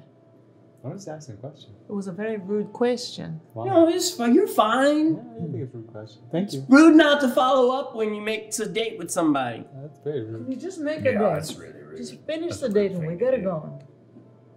Especially for someone so young. Yeah. Or apologize on behalf of this one. It's fine. I'm capable of apologizing for myself. Oh, I think so. okay. Ooh. I am Okay. actually very sorry, but unfortunately, when it comes to things, I have to focus more on the death of my friend in those situations. Would you really have wanted to be there when I was inconsolable? I could have tried. I think that would have been very unfair upon you. There's that time you almost died? You Yes. didn't even ask. Did you? She holds out the brochure for the thing. She's like, I recommend this one, but I would still go get the bracket. Sure. What are the prices? And if I see, are there any prices on more like illusion-based ones of more like? She can't make those. Yeah, fair. They're beyond. Yeah. I trust your opinion. Oh, thank you. But you should trust her opinion, okay? I do trust her opinion. The last sign was exquisite. We'll take that one. Okay. And we'll get the bracket. Maybe we put a levitation spell on it. Can you do that? Not yet. Then stop offering it. No, actually, She slides she slides the a receipt on there. She's like, you can pay when you get back. I actually think I kind of grab a piece of paper and scribble it down. I think we're gonna go with a different name for the reopening. What? It's his bar. It is, and I feel like we need a little bit of a rebranding. What about the new Dominion? That's not very creative. Oh. What do you got? It's your establishment. But it's very legacy. Yeah, but it's not a change. I hand it over. I like That doesn't have anything on it right now. I like the library. That's not nice. How would you hand me something that didn't have anything on it? It's a library. Oh. You just write on it what you want it to be. but yeah. Uh-huh. We I like writing things. Well, it's up to him anyway. It's his place. And it's a secret, apparently. I don't work there. I mean, well, like, Oh, you do? We work there. I gotta work now. Please don't make it a bad name. It won't be a bad name. It's also going to be a surprise. You came up. Okay. Is it Inkwell? All right, let's head out. I like Inkwell. All right. Okay. There, you can give it. Well. All right, so she kind of looks at it, takes it. Lavenza! Oh, God. And you guys can exit the shop as she's calling for her We gotta daughter. go to the forge now and get the brackets. Yes, and that's then fine. we can have pie. So as you make your way down towards the block, you stop and you take a look, or you start to make your way towards there after coming out, and it seems that there is some commotion down on the end of the block. You At the can, forge? well, We'll see. Remember when I said point A to point B? It's impossible to go from point A to point B. Impossible. We're going there. We had to go get pie. Now we gotta get a sign. Now we gotta go to the in a forge. moment. It's I fine. hit the mic twice. Sorry for everyone listening. So, from somewhere over here, you see Too many. Way too many. That's all I hear. You don't see that many yet. let's see, you guys are One is too many. there and I believe that's yours and that's awesome. So as you guys come up and around the corner like that, you see a guy standing outside the door. Looks like he's a guard standing guard. On the other side, you see a goblin who also appears to be standing there kind of like scanning the area. And then you can hear a little bit of what sounds like shouting or pleading happening. I'm walking on the other side. Go figure. Something tells me we're not getting pie. And with that, you see the door swing open, and what looks like a shopkeeper fall out, hands up. No! And that's where we're gonna go to break. I knew it. I knew it. We'll see you guys back here in a minute after we hydrate and dehydrate.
Welcome back to Inkwell Society. If you're just joining us, our intrepid heroes here, question mark, are have I guess let's see, been propositioned by a mob-style family to go pick up some Dream Lily from a specific location and bring it back to them so that they can help snuff out the competition. There are some of these objectives that align with your current decision making, I suppose, and maybe ultimately make Sharn a safer place. But also you are working for a more well-established criminal organization. So one way or the other. And as you are going about some of the errands necessary for your own establishment, the Old Dominion, you are headed to a blacksmith shop to pick up some brackets to reinforce the sign to make sure that it doesn't fall for a second time. On your way there, or I suppose out front, you notice a particular scene of individuals that seem to be either in or causing duress. And they do not appear to have noticed you. So this is the blacksmithery. This is the blacksmith. Yeah. Gil could tell me what the right one was. You can smell them in your backstory, your history. You can sniff out forges. Great. Is there any particular order to what's going on?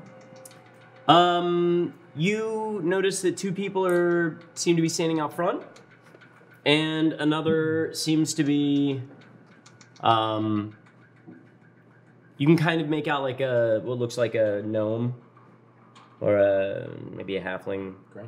A little past them, and then as you take in that scene, the front door slams open, swings wide, and what looks like a somewhat defenseless woman falls out, shields her face, and says, "No!" And that's where we stopped before the break. Okay. As soon as that happens, I'm gonna turn to my companions. Masks up. And just start putting my mask on. And that is in response to the masks that were fashioned earlier for you guys. What does yours look like? I made my own. I have disguise self. So I have, it's an origami mask. And I have brown hair. I know elf ears.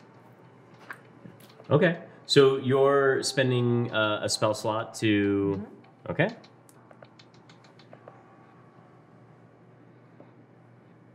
One down. Origami mask. So you use your disguised self to make a mask, No, and I just not a have elf mask. ears. Oh, That was for my no elf ears and my hair. okay. Because I want it to flow. What color hair? Brown. Okay, so But you like now a red brown. have yeah, auburn colored hair and an origami mask Where'd I go? and no ears, no elf ears, or just no ears entirely. I'm just asking. I have the ears. I'm a human. Okay, you have human ears. Okay. What does yours look like? Felix is gonna reach into the back of his collar and just pull a hood over, like from under and over the rest, and then pull a leather. It's gonna be a leather, kind of vaguely draconic-looking mask with scales, kind of starting in the center and kind of spreading out, almost like feathers, but full cover your head, or yeah. Well, the hood covers his hair and the sides of his face, and then the mask kind of like goes over the top of the hood to kind of pin the hood down. Okay. Yeah. I think I understand what you're saying. Yeah. All right. So it's almost like the hood becomes a cowl, and the mask kind of finishes the deal. All right. Mm-hmm. And it's going to be a kind of a black, faintly metallic-looking leather mask. Okay. Mm-hmm. I can't wait to see what that actually looks like. Mm-hmm.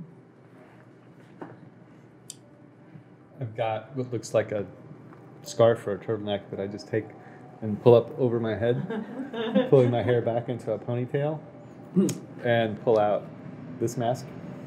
Yeah. And put that on. Whoa. Okay. And then use the quick minor illusion cantrip to turn my hair black. Okay. And are you... but that's not... Like, what material is that made out of? Whatever the holy symbol's made out of. That you lift off of the shrine, or the real one? food I got off of wherever I got it. Okay, so it's clay with yellow paint Sure. and blue It's not highlights. real metal. No, it's no okay. And Grizz, what do you look like? Pull out this dirty burlap sack.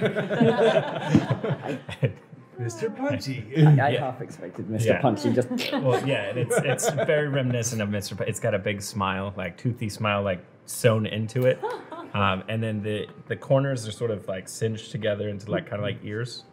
I half expected Mr. Punchy to actually just be strapped to your face. Yeah. But I'm assuming your mask looks something like this. Yeah, close to that. All right. With more teeth Yeah. and a little bit more eyebrow, huh? Yeah. All right. So this is the scene you see. Pretty much this part. Who was acting first? I'm going last. Well, right now nobody knows that you're here. They're not like these guys are standing lookout, but it doesn't appear that they are attempting. Like it doesn't appear that they've noticed you yet. So you can tell me what you would like to do in this scenario. There are buildings around if you wanted to head back into an alley and disappear and or try and go around or what have you. The Eberron is your oyster. Okay, I got it on now. So now the four of you are standing in the streets with masks on. Okay, great. We need to stop this. Let's go stop this. Chris, you're very good at stopping things. Yeah, all right. You want to stop that? Well, let's find out what it is. I'll walk up there first. So, So you just walk up. Yeah. Okay. So they turn and look at you. Sleep. Oh, Where are yeah? you casting sleep? Here. Right there? Okay. am I in? No, it's before you get It's closer. like as you start to walk up, He starts walking up, and I'm just like, and so you hit here, so it's gonna go out. It's 20. I always forget you. It's 20, yeah. let me triple check. It's 20 foot. 20 by 20. Sphere. Yeah. So 20 foot radius. 20 radius. Okay. I think. Let me triple check. It's not a 10 foot radius. I think it's a square somewhere, but Yeah. Yeah, 20 foot radius. okay. Haha.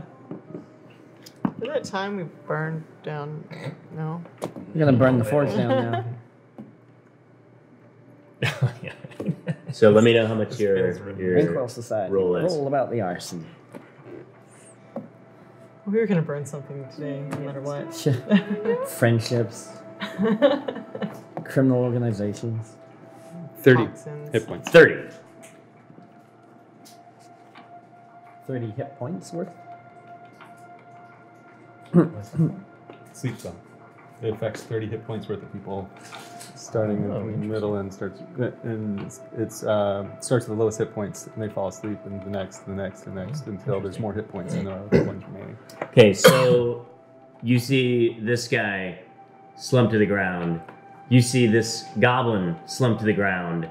This torch hits the ground, spatters out into the center of the street, and goes out. Oh, good. And then this woman who was laying there going, "No!" Oh, that's good. Okay. And this guy turns around. Is Grizz still looking up? Yep, Grizz is taking his sweet time. I'm gonna follow suit, ideally to try and kind of arc around so I can see into the forge from a few paces back, kind of thing. Yeah, like that kind of location. Okay, Lawson, are you moving at all? I'm gonna move up to that side. Yeah. And, Full movement? it's close to the building. Okay. Yeah. So I can look around and still have cover. All right. Oh, I'm just looking at. Oh, and I just start singing a song. I'm casting Blade Ward on myself Okay. because I am afraid of all the things that happen when this stuff happens. All the stabbings. And I kind of hum it to myself, trying to build up my, like, we're gonna get into a fight. My strength shines through. You can't get through my power. And then Little shimmer comes up around you and like little flashes. Of, I like, can't resist this bad stuff. Hey, I give her a little bit of this. Thanks. I see the guys fall asleep and I look at Lost and I'm like, You see me as I walk towards the edge and disappear behind the wall. So that's what you see. You just took your walk up. Are you moving anywhere? I'm going towards where he's going. Okay, so you follow right behind him, and this guy has now seen you and goes, "Oh, we got company." And now we will move into random initiative. So which guy saw us? The one outside? So the position from where I'm in, I'm hoping to see into the forge. Do I see anything into the Yeah, forge? you see the guy who's waiting. Yeah. You see the guy who is what looks like the forge master. Yeah. And you see someone who is looks like they're holding a pair of tongs and a dragon shard into the forge. And you also only used your movement. You didn't use an action. Okay, great. Did you want to use an action before? Do I not see who is following after the woman who was backing up? You don't. Not from there. No. Okay. That was what I was... I didn't actually... Where I was sitting, I didn't realize there was a thing there. I was more concerned with the woman, but I will stick with where I am at. Okay. In terms of actions, I'm if I may, I'm just gonna hold a spell ready in case someone looks like they're gonna do something aggressive. So, what would you like to do? You have to ready the action. You gotta tell me what you're gonna do. I think I might hold a hex in reserve for the first person that looks like they're kind of drawing a weapon. Okay, that's fine by me. And I'm just walking by him like this. Sauntering by with your mask on. My hand's been up like this the whole time, like, I don't know, see nothing. All right. So, holding your action until you see something aggressive. Yeah. Okay. Let's see what happens, and if we get music. Music. Never. I feel like that's not as loud as it ought to be. Wait, okay, it's been louder. Maybe. All right.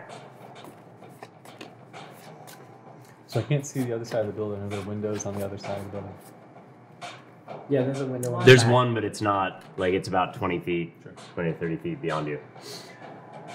I'll say that as you walk by, you're able to see this far in.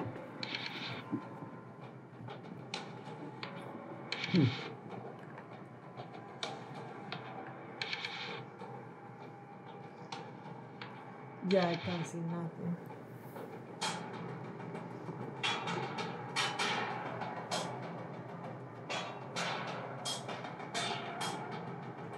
Oh, actually, this guy's standing in front of her, so you would have kind of seen that there, this guy standing there. And then you also would have probably just barely been able to make out the fact that somebody was standing on the counter. Oh. And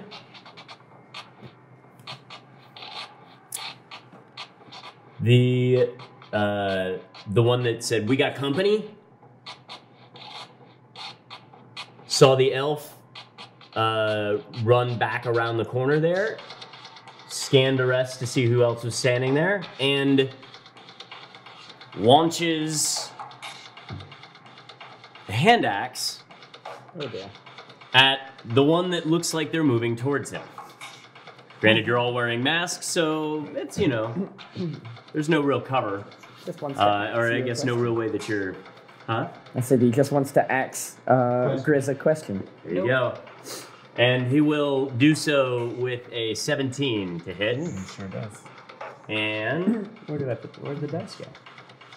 There they are. No dice, no No damage. dice, no damage. You know that's not how it works. He just makes you roll your own damage and you kill yourself. Pretty much. Thanks. All right. So he- You will take 5 damage. You are not raging, so it is all 5. And that's all for now. So, Grizz, you're up. And Rose, you're on deck. It's like, The axe flips through the air, clips you on the arm, starts to bleed on your shirt. Or your bare arms start to bleed, whichever one you got going on there. I'm like, all right. just rage out. Okay, so you use your bonus action to rage. And then, yeah, well, and then I'm gonna charge that guy. Okay, so it looks like you can make it to him. Are you going to step on the people in between, or are you going to try and jump over them? I would like to try to jump over them. Wait, Okay. oh, is it that dude that just fell asleep? Like, Well, there's I 3 don't want to people step that are on the asleep. lady. I don't care about stepping on anybody else. Okay. In fact, I'll probably put a little You might extra have oomph to into it. waking him Yeah. up if you do that. Do you want to make it an attack on them? No, no. Okay. So, are you going to step on them or not? I'm. I mean, like, not on purpose. We'll make. Okay. Does that count as an attack if I step It on does them? not count as an attack. Yeah, okay, sure. Yeah, no, I'm going. Yeah. Okay. So as you walk by or run by each one, you do that thing like where you like step on, like you land on them. Yeah. Step on the goblin. You step on his head as you move by. You trot back and you hear it, and then as you like move over the next one, you kind of like sidestep over the woman that's on the ground, and then you like slam your foot into the stomach of the guy who is sleeping on the ground next to him. And then what would you like to do when you get here? Let's see. Shank him. He's gonna get shanked. Okay. Go ahead and make your attack. You use your bonus action to rage. Yep. Or were you shifting? Which one? Rage. Rage. Okay, so you are raging. You are going to use your shank. Are you going to attack recklessly or regular? Yes. Okay. I'll be like, Reckless attack. Go for Well, it. now that I've met your short friend, I'll introduce you to one of mine. That would be a 20, 30, 20. Okay. Do you want to roll a second one? Oh, yeah, sorry. I should do that twice at the same time. Oof. All right. We'll that go was with the dirty 20. That was a 9. Yeah. You don't need to calculate. Both. Just whichever one's higher when Oh, you have because it's advantage. at advantage. Yeah. Sorry, my bad. I thought No that was for worries. another attack. So you took your attack. You can go ahead and roll your damage for things at the same time. So it's a Yeah. D4. There you go. That wasn't a roll. I guess it was. That's 6. 6 points of damage. Yes. All right. So you jam the shank, catching him in the side. You realize that he is not wearing any armor. At least nothing too substantial. And do you want to do anything else? You really only have about maybe 5 feet of movement, if that. Actually, those guys that you stepped on should count as difficult terrain. So you step on them, you stab, you use your bonus action. You're done, Rose. You're up. I casually keep walking down the street, but I want to be within 60 feet. But I'm going to go around to the... keep walking. And then I whisper something in the wind. Okay, you whisper in the wind. Yes, a dissonant whisper. I just want to walk down the street. I just want to get from point A to point B. All right, who are you whispering at? The one that's in melee with Grizz. Grizz? Yes. It's a Okay. wisdom save, DC 12. All right.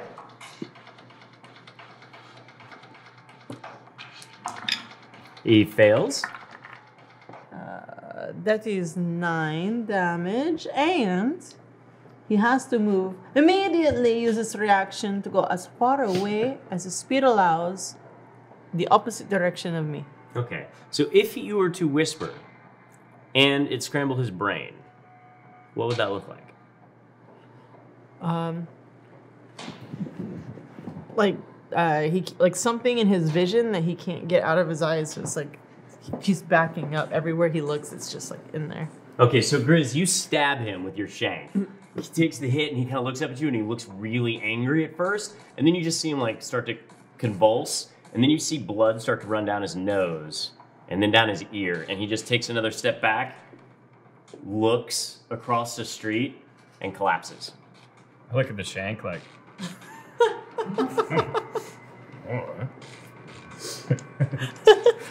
Anything else you'd like to do, Rose? I'm just gonna keep going, so. Okay, you've moved your movement.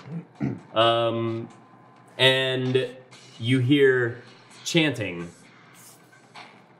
coming from next to the forge. Lawson, you're up, and it looks like another bandit is on deck. Okay. I'm going to try to stealthily make my way back to the window in the back there. Take a peek in. Okay. Go ahead and give me a stealth check. Everybody that would have seen you is either dead and or sleeping. 16. Or quasi woke up. 16? All right, you're pretty quiet. You take a peek in. What did we see? Where'd the other guy go? There's 30 of them over there. Oh, you know what? Some of the dead guys can be recycled.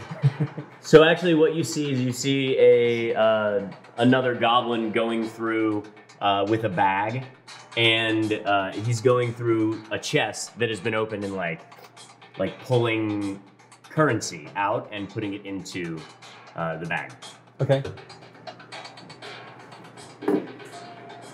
What else would you like to do? Was the sneak an action since it's an action? Or it's part of the movement action? Yeah, we'll call it an action, that's fine. Do you have a bonus action you'd like to do? No. That was it. Okay.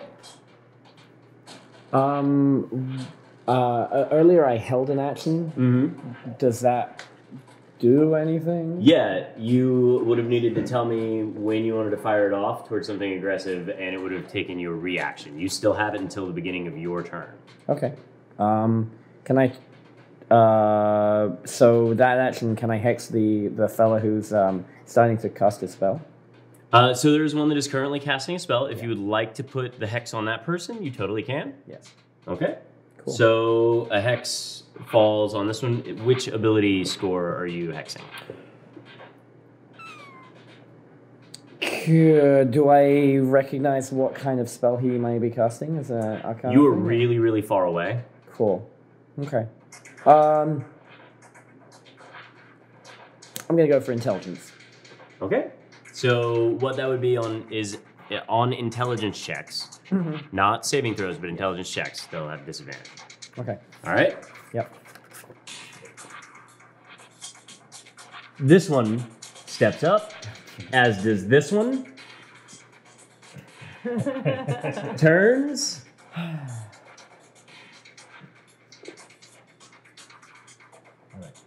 Oh, great, you're awake. Way more fun to stab someone when they're awake. The first attack is going to be a 22 to hit. The second one is going to be a 10. The second one does not hit. All right. That will be 6 damage, But halved, right? but halved.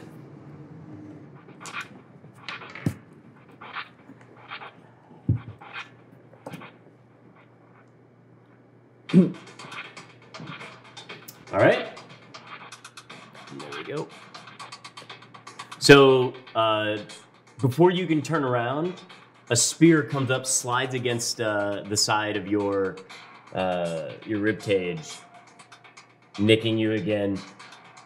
Further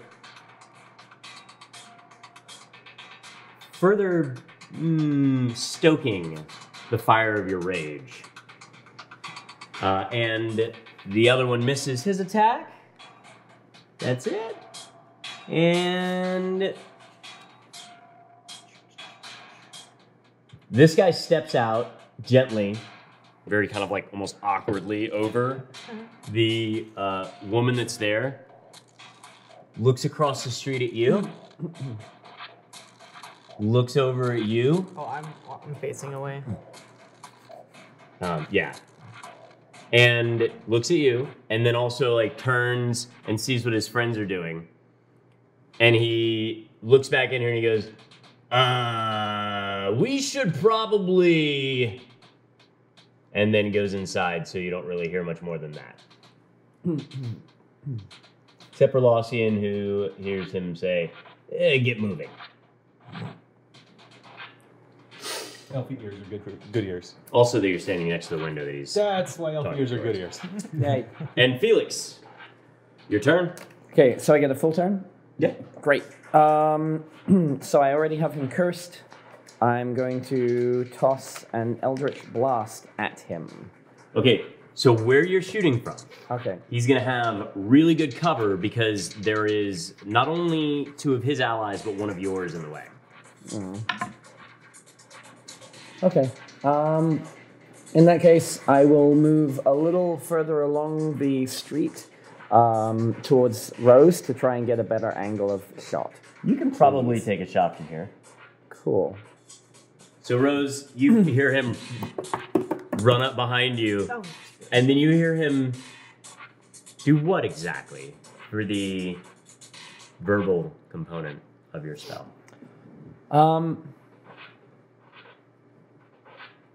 I don't really know what primordial sounds like, but just kind of naturally as he pulls back, it's kind of this like guttural kind of like echoey gibberish as he pulls his hands back, and it looks like he's almost dragging snow out of the ground almost, but like from the air, and it's kind of dark black and purple, and then he just and fires it off.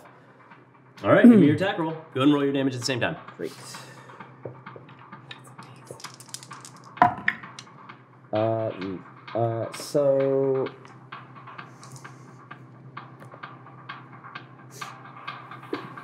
So I hit a 14 armor class. A 14 will hit.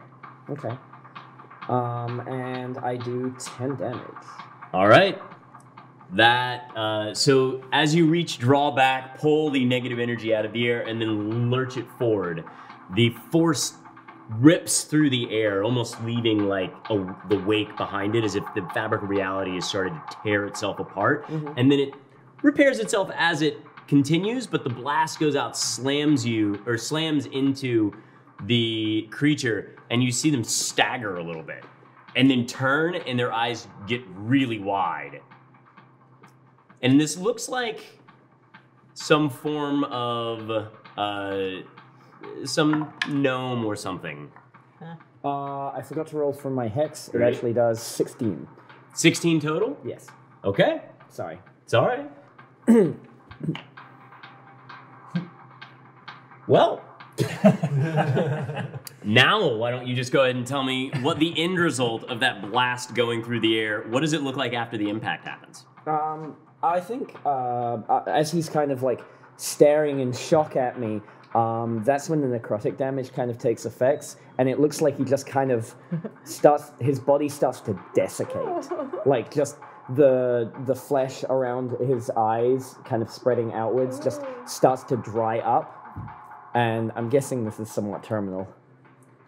Yeah. All right. So as the bolt hits him, he staggers a little bit, holding the tongs, looking back. This chanting stops, and just kind of starts to move forward, and then everything gets sunken and starts to eat away. And then it only takes a couple of seconds before he just collapses, and the tongs and shard topple over, landing on his back, which set him alight I knew it was about for a split second, and then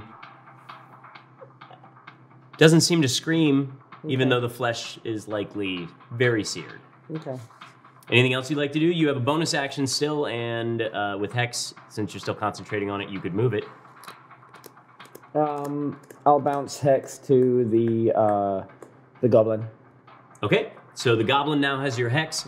You recognize that the crystal shard there is a dragon shard, and you would know. Wallacian won't because he's not here. Actually, I can see. Wallacian, give me a perception check. I'm good at those. I mean, you're just rolling dice, which you're good at, so.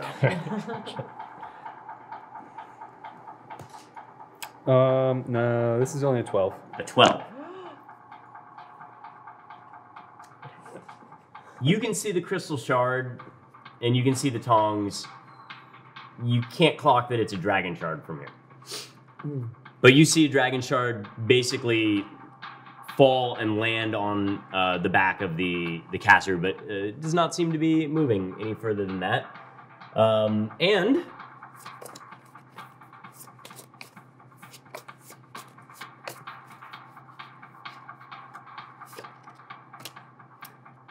that one's dead, so.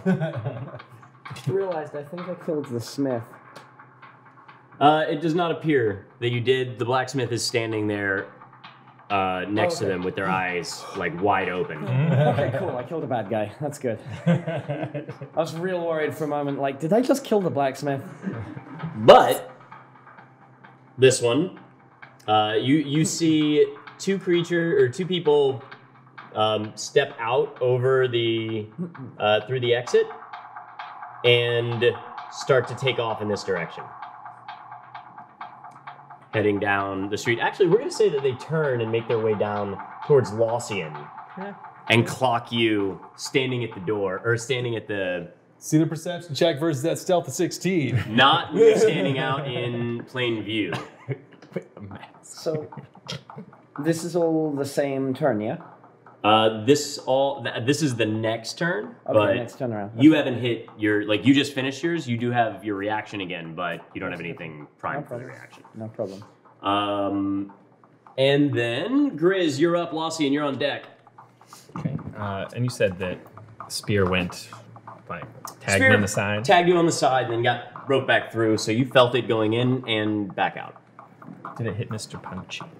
Do you? I don't know where you have Mr. Punchy stored. In here. I don't know. Oh, okay. If they still... Then the spear goes through Mr. Punchy and comes out with Mr. Punchy on the end of it, who is now also slightly bloody. He's on the spear? He's on the spear. Well, I'm gonna turn around. I see that way. Oh. You turn around, he looks just as surprised that there's a burlap doll on the end of the spear. That was a bad idea. So I'm gonna shift. Okay, so now you are also shifting. Your fangs elongate. The hair on your body grows out even further. Yes, and I'm going to just savagely attack that one. The world starts to smell as it used to, as you now begin to perspire in a bestial fury. All is right with the world. All is ripe with the world. Yep. Mm-hmm. it's fine, we can fix that. Okay, so that would be 18 And 18's gonna hit him. with 7 damage. Do I add anything to? I don't know what you added initially, so. Well, so I rolled 2 a 2 plus your 5? plus No, the you 5 got for it the all. shank. Okay, cool. Yeah. So, What you will be adding is temporary hit points for your shifting. Gotcha. Okay. And then use my bonus action to bite him. All right, so you've already used it to shift this turn. Oh, right. Okay. So yeah. So you stab through. How much did you do on that one? You said 5, 7. 7. Okay.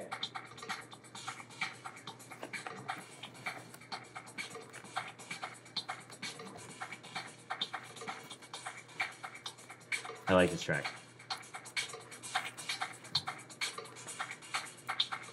Boop. Like that little rattly can sound. Oh, it doesn't happen. All right, so you stab with the shank. He's trying to flop Mr. Punchy off of it, and you stab him while he's not paying attention. And Lausian, you're up. Moving through the window is considered difficult terrain. Yes. Okay. Slip through the window inside while I can still see out. Sleep spell on those two. All right, roll me your sleep spell. We'll see how much of that happens. Rose, you are up. And the bandit's on deck. Okay.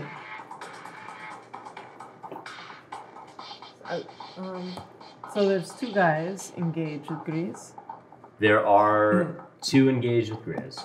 Well, then I'm going to whisper again at the big one. All right. I'm going to say, "That's not your doll. Don't touch it.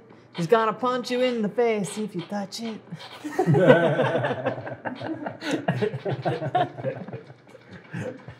And are we whispering? Is this Yeah, dissonant yeah. whispers? Okay. Cautionary whispers. Whisper. Cautionary whispers. Ooh. Oh. Late for that. So what am I trying to get to? 12. All right. This is Wisdom. just yeah. You got it. What did I say? 6, 7, 8, 9, 10, 11. 11. Okay. So after you stab him again, he convulses. His eyes roll back and this time blood starts to come out of his eyes a little bit, and then he just collapses on the ground. And as he goes back, Mr. Punchy just lines up in the air while he's still holding on to it, and then the spear starts to flop down onto the ground with Mr. Punchy on it still. Again, I'm like,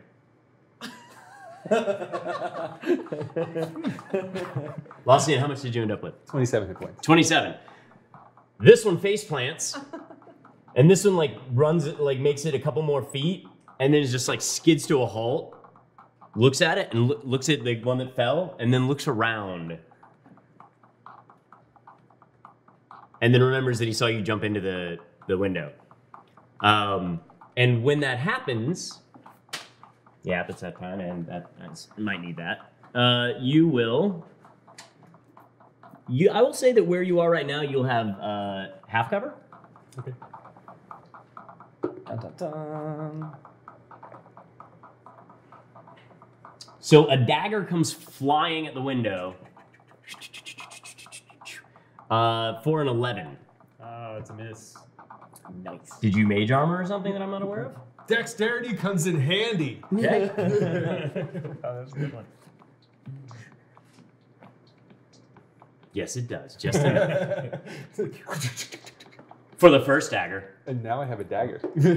And then a second dagger comes flying at you, and that's 14. That's a hit.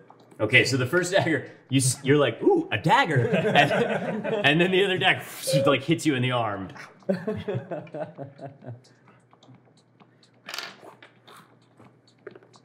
And that'll be 6 damage. That was with half cover, so that's disadvantage, right? It's not disadvantage. It's 2 more. You get 2 more AC for half cover. Okay, yeah, then 14's my AC. Well, yeah. So flip, hits you. Yep. And it's a damage? total of 6 damage. 6 damage? Mhm. Ouch. And then, are you staying where you are or recoiling like a little bit? Like, are you? We'll just say that from where you are, you also see him turn around and kick the dude on the ground. He's, huh? They're smart, dang it. Felix, What's the range of my Eldritch Blast? 120 feet. So he's this goblin guy over there is well in range. He is within range. Okay, great. I'm gonna close a little bit with him, and as that's happening, I will kind of casually reach out and drag my hand as I'm walking towards him. Again, with the kind of the smoky trails I coming got from you. my fingertips. To All right, so go ahead and roll me your damage. Let's see what happens. So you skid to a halt there, turn around, and start running back this way, getting a good vantage point on it. And as you do, you rake your hand through the air, pulling Eldritch Energy with you, Yep. and launching it. Go ahead and roll me the damage. Roll both of them so that missed. can help me. doesn't matter. It went wide. Okay. So it goes, shoots overhead. You were aiming for the regular size of a person. Yeah. And he looks at you.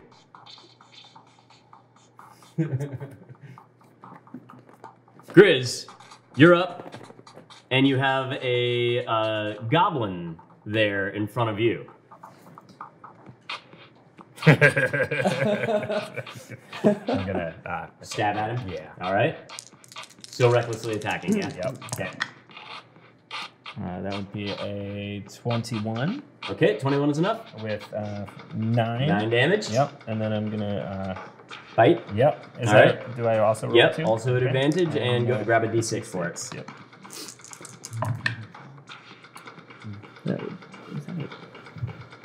Okay, so that would be another 21 with 9 damage. All right, so you take the dagger, you take the shank, little glass shank here, and you stab up lifting the dagger up, or lifting the goblin up, and then you chomp down like you basically just stabbed it with a fork or a butter knife, glass butter knife, and you pick it up and you down onto his neck. And when you pull away, blood is now drenched down your very pretty mane. I look really happy. Your face. And So there's a grin, your pearly white teeth curl out from behind the beard and the blood.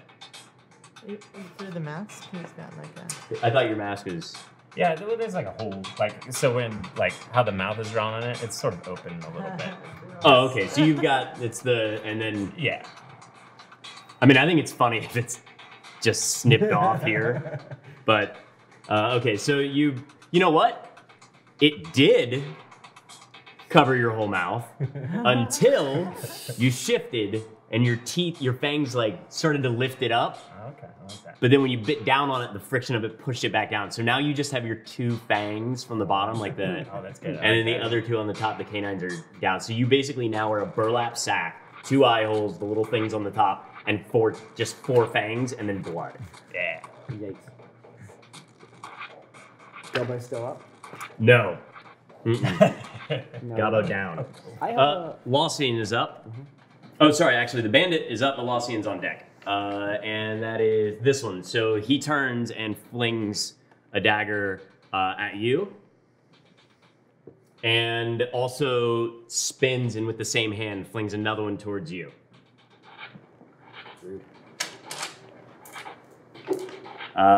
Ooh. First one hits the wall behind you. And the next one is going to fly through the window, but over your shoulder, slamming into the wall behind you. 3 daggers. And then 3 so far. and then he turns and Yeah, one of them's not going anywhere. Yeah, it's on slow. 6. And this guy stands back up. So he ran out of my vision. He ran out of your vision. The other one you can still see. Okay. If you lean out, you could. And it's your turn. My turn. Hmm? Rose, you're on deck. Considering my hit point total and my spell slot total, I'm going to move towards where I saw that crystal. Okay, so you head over to the other side, to the other window that's there. You see that person is dead. Looks like eaten by perhaps some sort of curse, and the blacksmith is just backed against this wall. Looks down at it and looks up at you.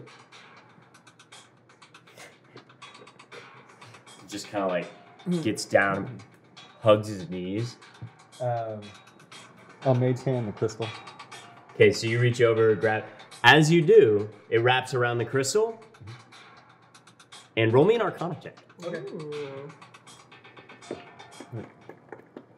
This.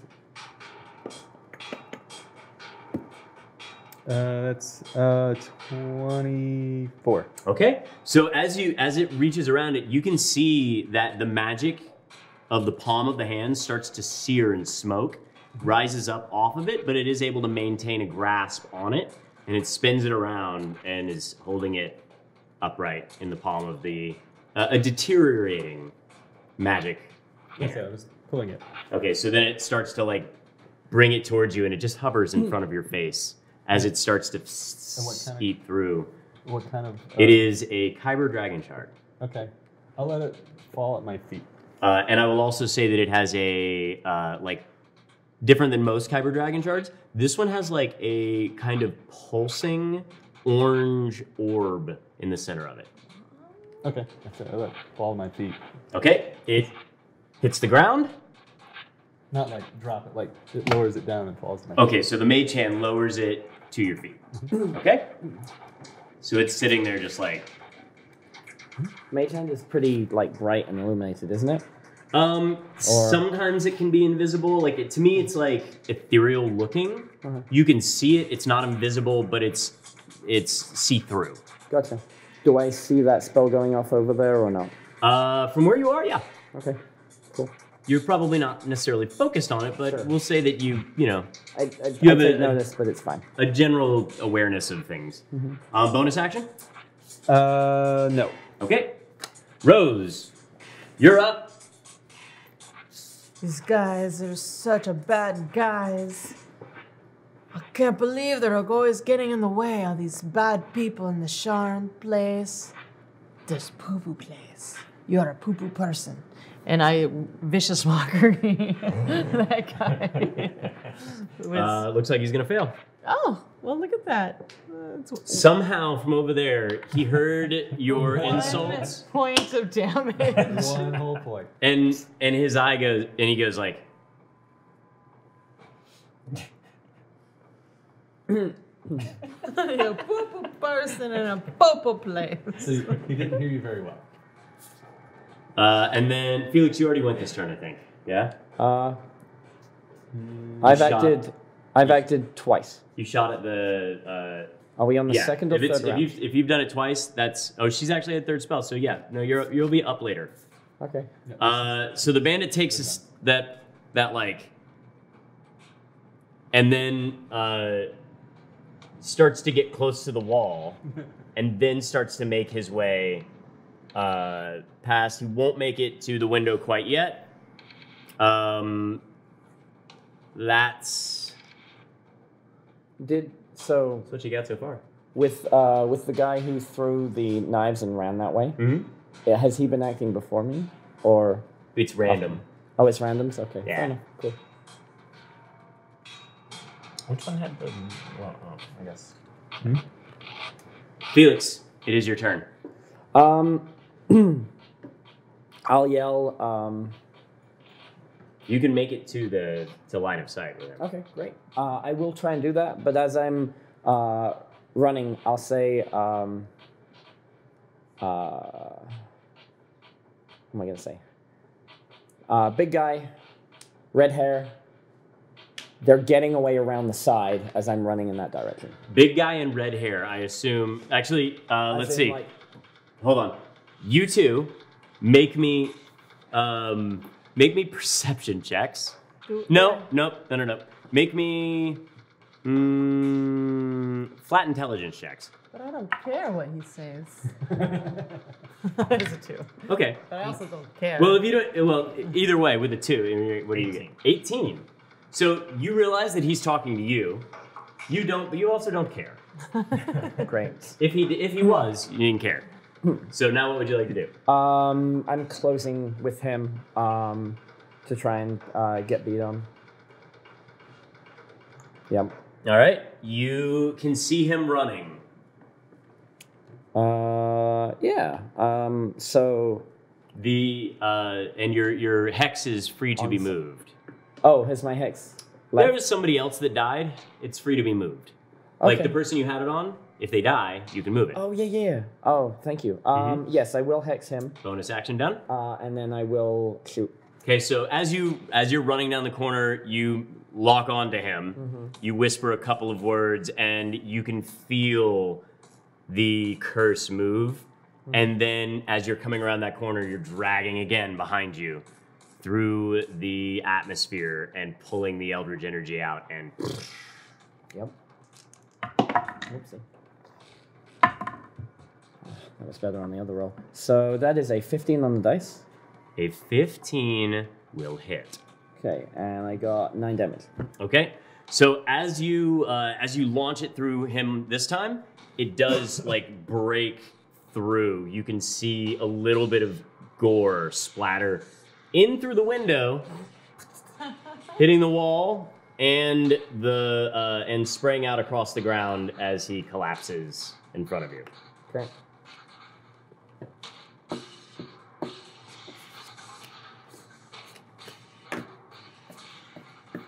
And with that, as best you can tell, there seems to be nobody else here. I just walk to the where the corner is and I go like this. Here? Just against the wall waiting for everybody. Okay, so you walk over and lean against the wall.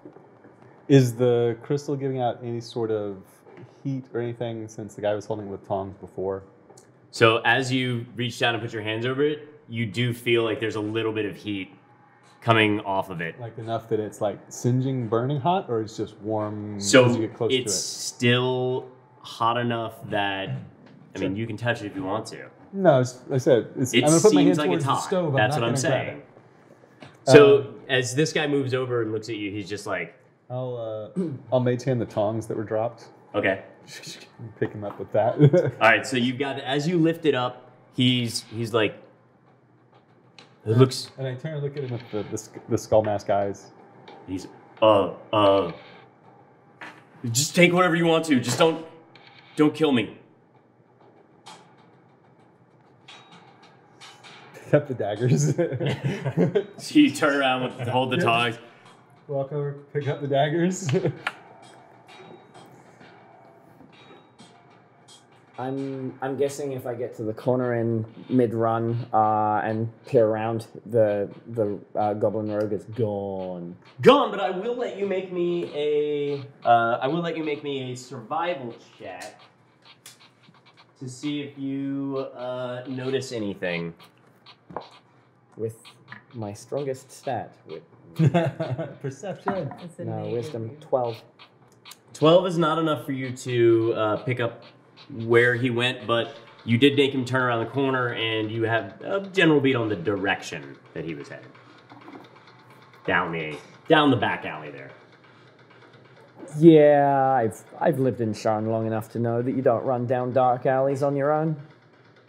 Especially as night falls. Yeah, if I may, I'm gonna hop through the window. Actually, if I may, I'm going to go through the pockets. Does it look like the bigger guy had anything on him, or was he just covering the? So he does have like a kind of like a shortened spear. Yeah.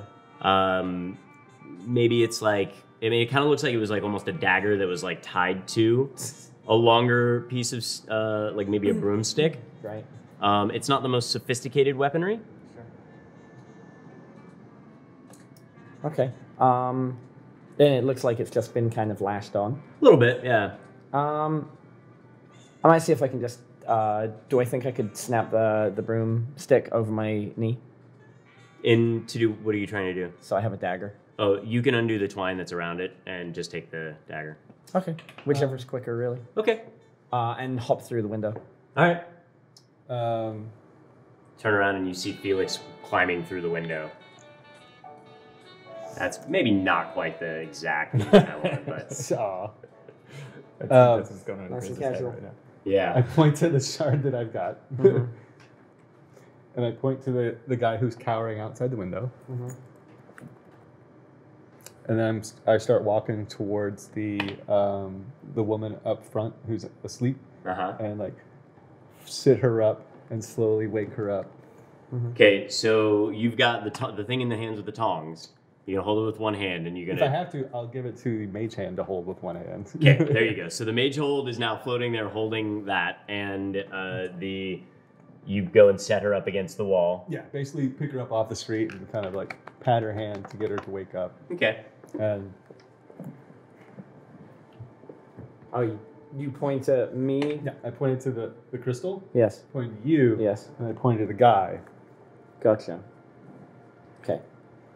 I'm gonna walk forward to the window, where the blacksmith is. Okay, and he's just kind of like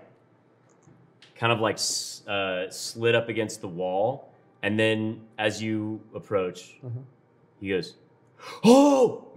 and he starts to move up towards where Grizz is, and then you just see him skid to a halt, looking at this heaving creature with a burlap sack and blood dripping off of his face, and the bodies around him. Yeah. I'm gonna continue to step after him and say, "It's fine. You're safe." As I look over, I'm standing over the body of the caster.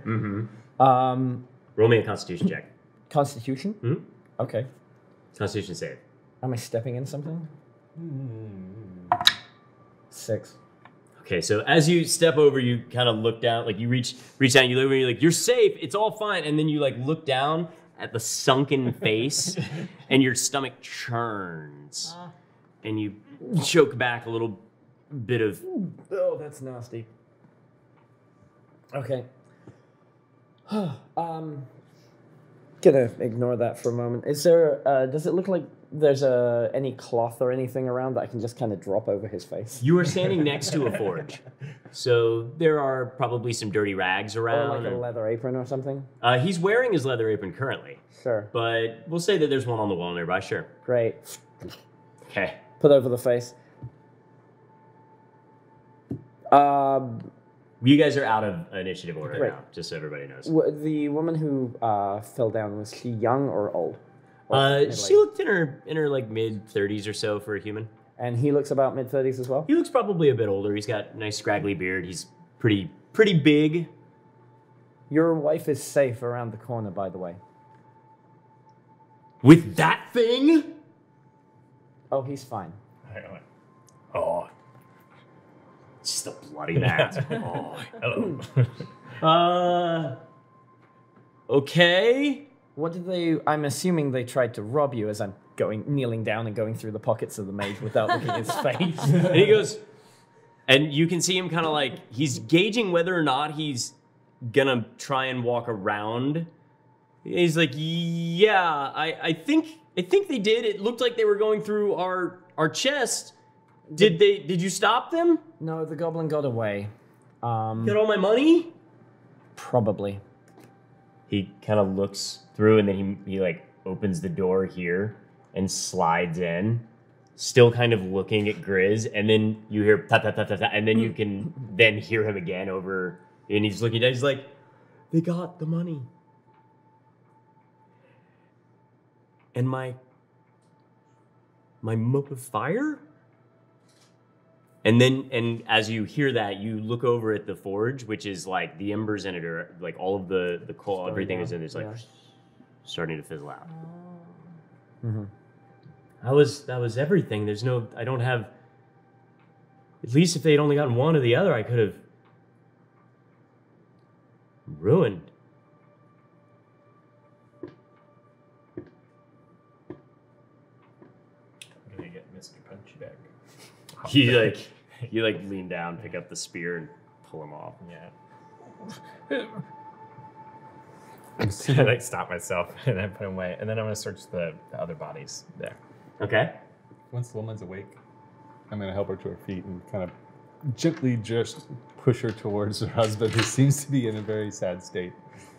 You wake her up, and then you kind of point. I help her up, Okay. and I just kind of push her gently into the building, pointing towards her guy in the back. She walks very dazed, as if she's like literally just woken up. She's just kind of like, what's going on?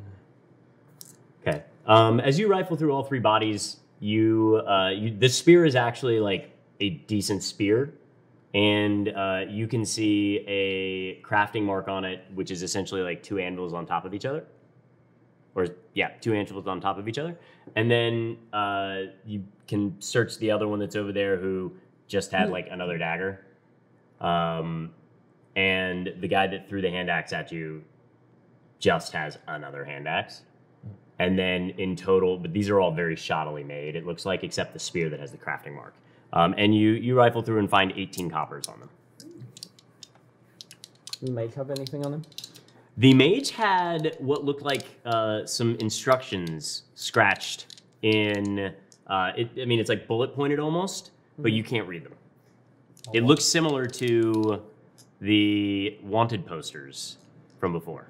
I'm going to wander back to the mage that he's with. Okay. Can you read this? No. I'm going to check and see if the mage has any spellbook on him. He does not. Hey, big guy, can you track? Yeah. We should see if we can catch that goblin. All right. Sure, I'll take this thing, the spear. Absolutely. I walk over to Rose. Okay. Guys done? Rose is over here, so you then walk over there. And where's the mage hand with the... Okay. So you you can see in the corner the guy's just kind of like. He hears his wife come around the corner, and he just kind of like. She walks over. She sees what's there. There's a couple of like coins that are scattered on the ground from when they ran, but like doesn't appear to be anything substantial. They don't even like really move to go pick them up. And you can see him just put his arm around her, and they're both kind of in this stunned silence. And he goes, they got the core too. And you walk off, the mage hand is floating there. You walk up to Rose. What do you got there? It's an Eberron shard. It's got some sort of fire magic in it. Well, why do you have it? Because I picked it up. Why don't you go put it down? What do you need it for? I don't know. Do we want to give it to them? Seems that they lost all their things. Well, it's probably theirs to begin with. I shift into Elvish. I don't think it's theirs. I think they were using it in order to capture their magic. But I think we should give it back to them. Yeah, give it back. Why are you holding it? Because I didn't want it to get stolen while we were working. Oh, that makes sense. Okay, yeah, just give it back. I see that they're.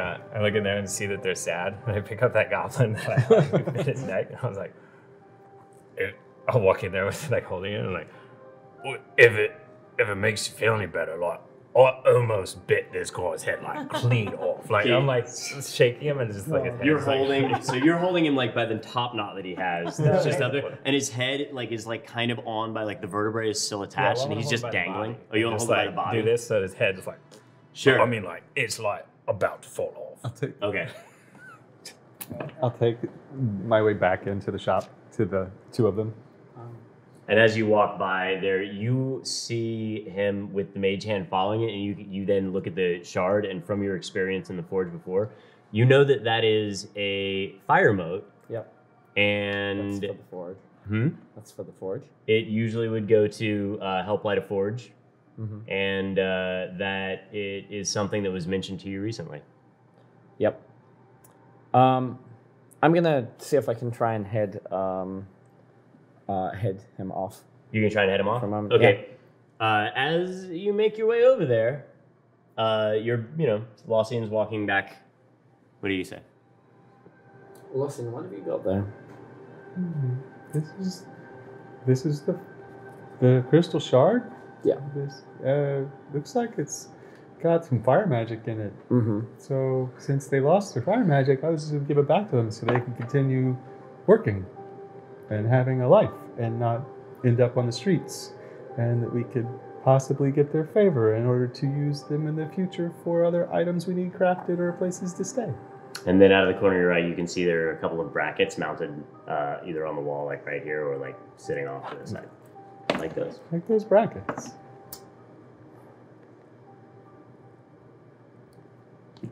I think I need to. Why? Do you know what this does? Yes, I haven't had a chance to really look at it yet. I recognize it very well. What is it? It is a fire mode. Okay. It is for the forge. What does it do?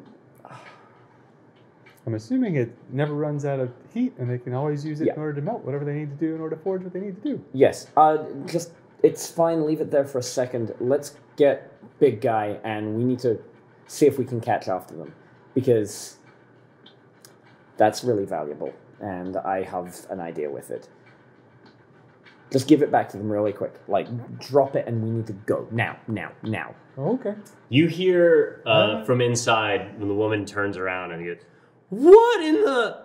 As the head of the goblin detaches and is just like the spinal column detaches, and the head just kind of like is barely. It's kind of like almost like yo-yoing from the. I pick it up and Start walking in. I pick up the head and I'm like puppeteering. I'm like, I'm just a dumb goblin. I shouldn't have done nothing. Trying to like cheer him up. I walk past She's just him. like mortified. I walk past him and just go.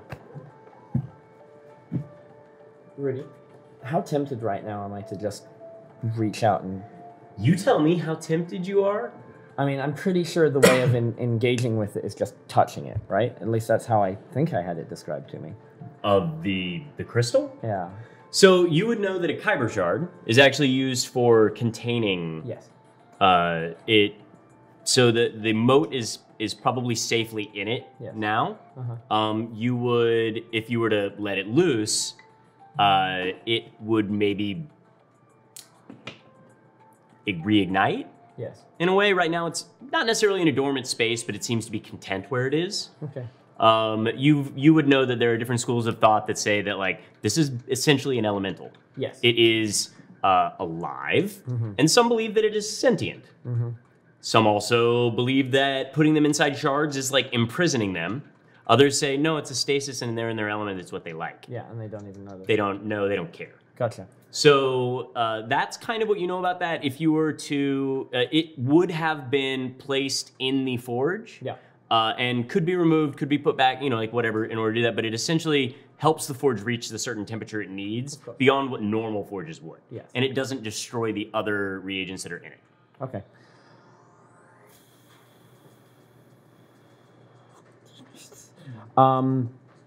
So I think it's safe to handle. If it is cool enough, It doesn't look cool enough though. it's been a little bit now. Before it was like on the verge of burning through his mage hand, and then he used the tongs to pick it up. But giving it a little bit of time, it might be cool enough. I'll let you roll a percentile to see if it burns you or not. Just Or you can reach out and try and touch it, but I'm just gonna we're walking through the doorway now? so Lossian's there. Yeah, There's yeah. a doorway right here. It should be. But you are walking. Rose is kind of like walking up to you, like where you were, and she can watch your face, kind of like follow Yeah. that.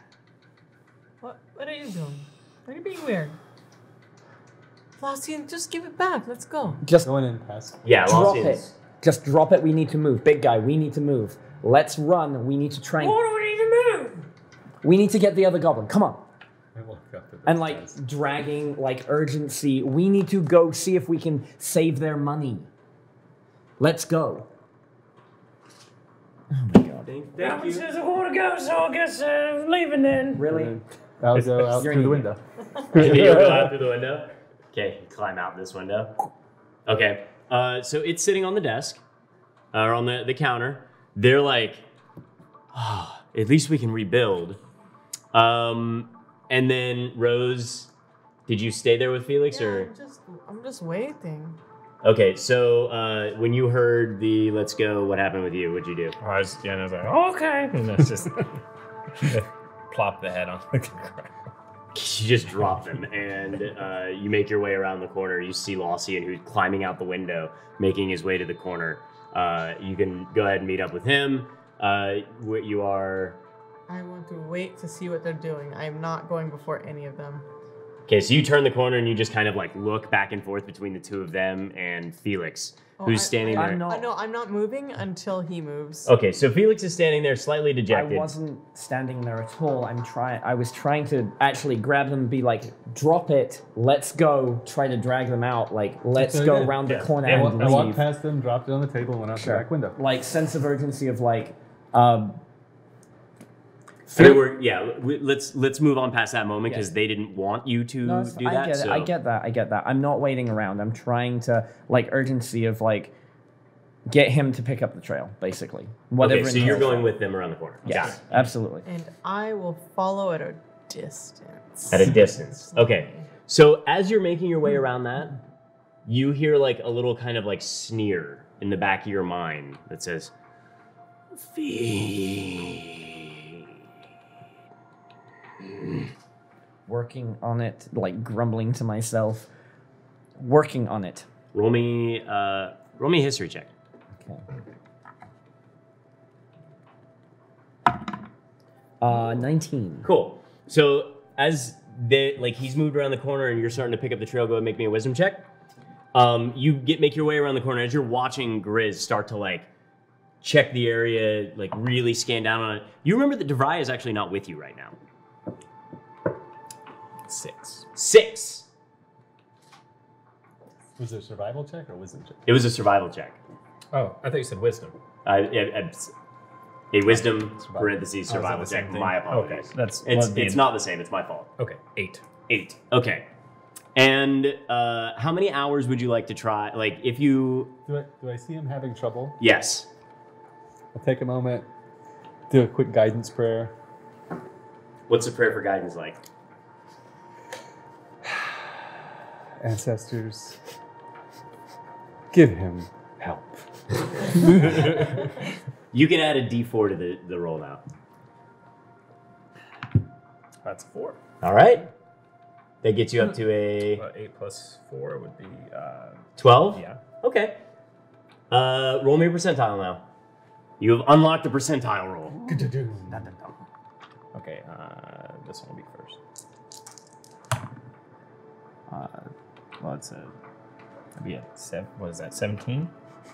If that one's first, and then second. Yes. Yeah. Okay. All right. So you start looking around. You kind of start to sniff things out a little bit. You start to head down the alley. You make your way to the next junction, which is like here, and you go.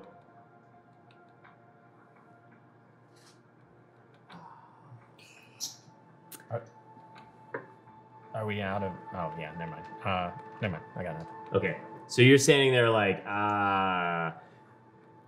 you are arms folded up at the corner waiting. Felix walks to the edge here and then is like watching Grizz and Lossian and then goes, wait a minute. And I can see that he's... You see him confused, but you also now remember that DeVry is not with you. He is off on a quest for one of his higher beings. When Felix is standing there, I turn to him and I go, so did you get the brackets? And that's what we'll stop for today.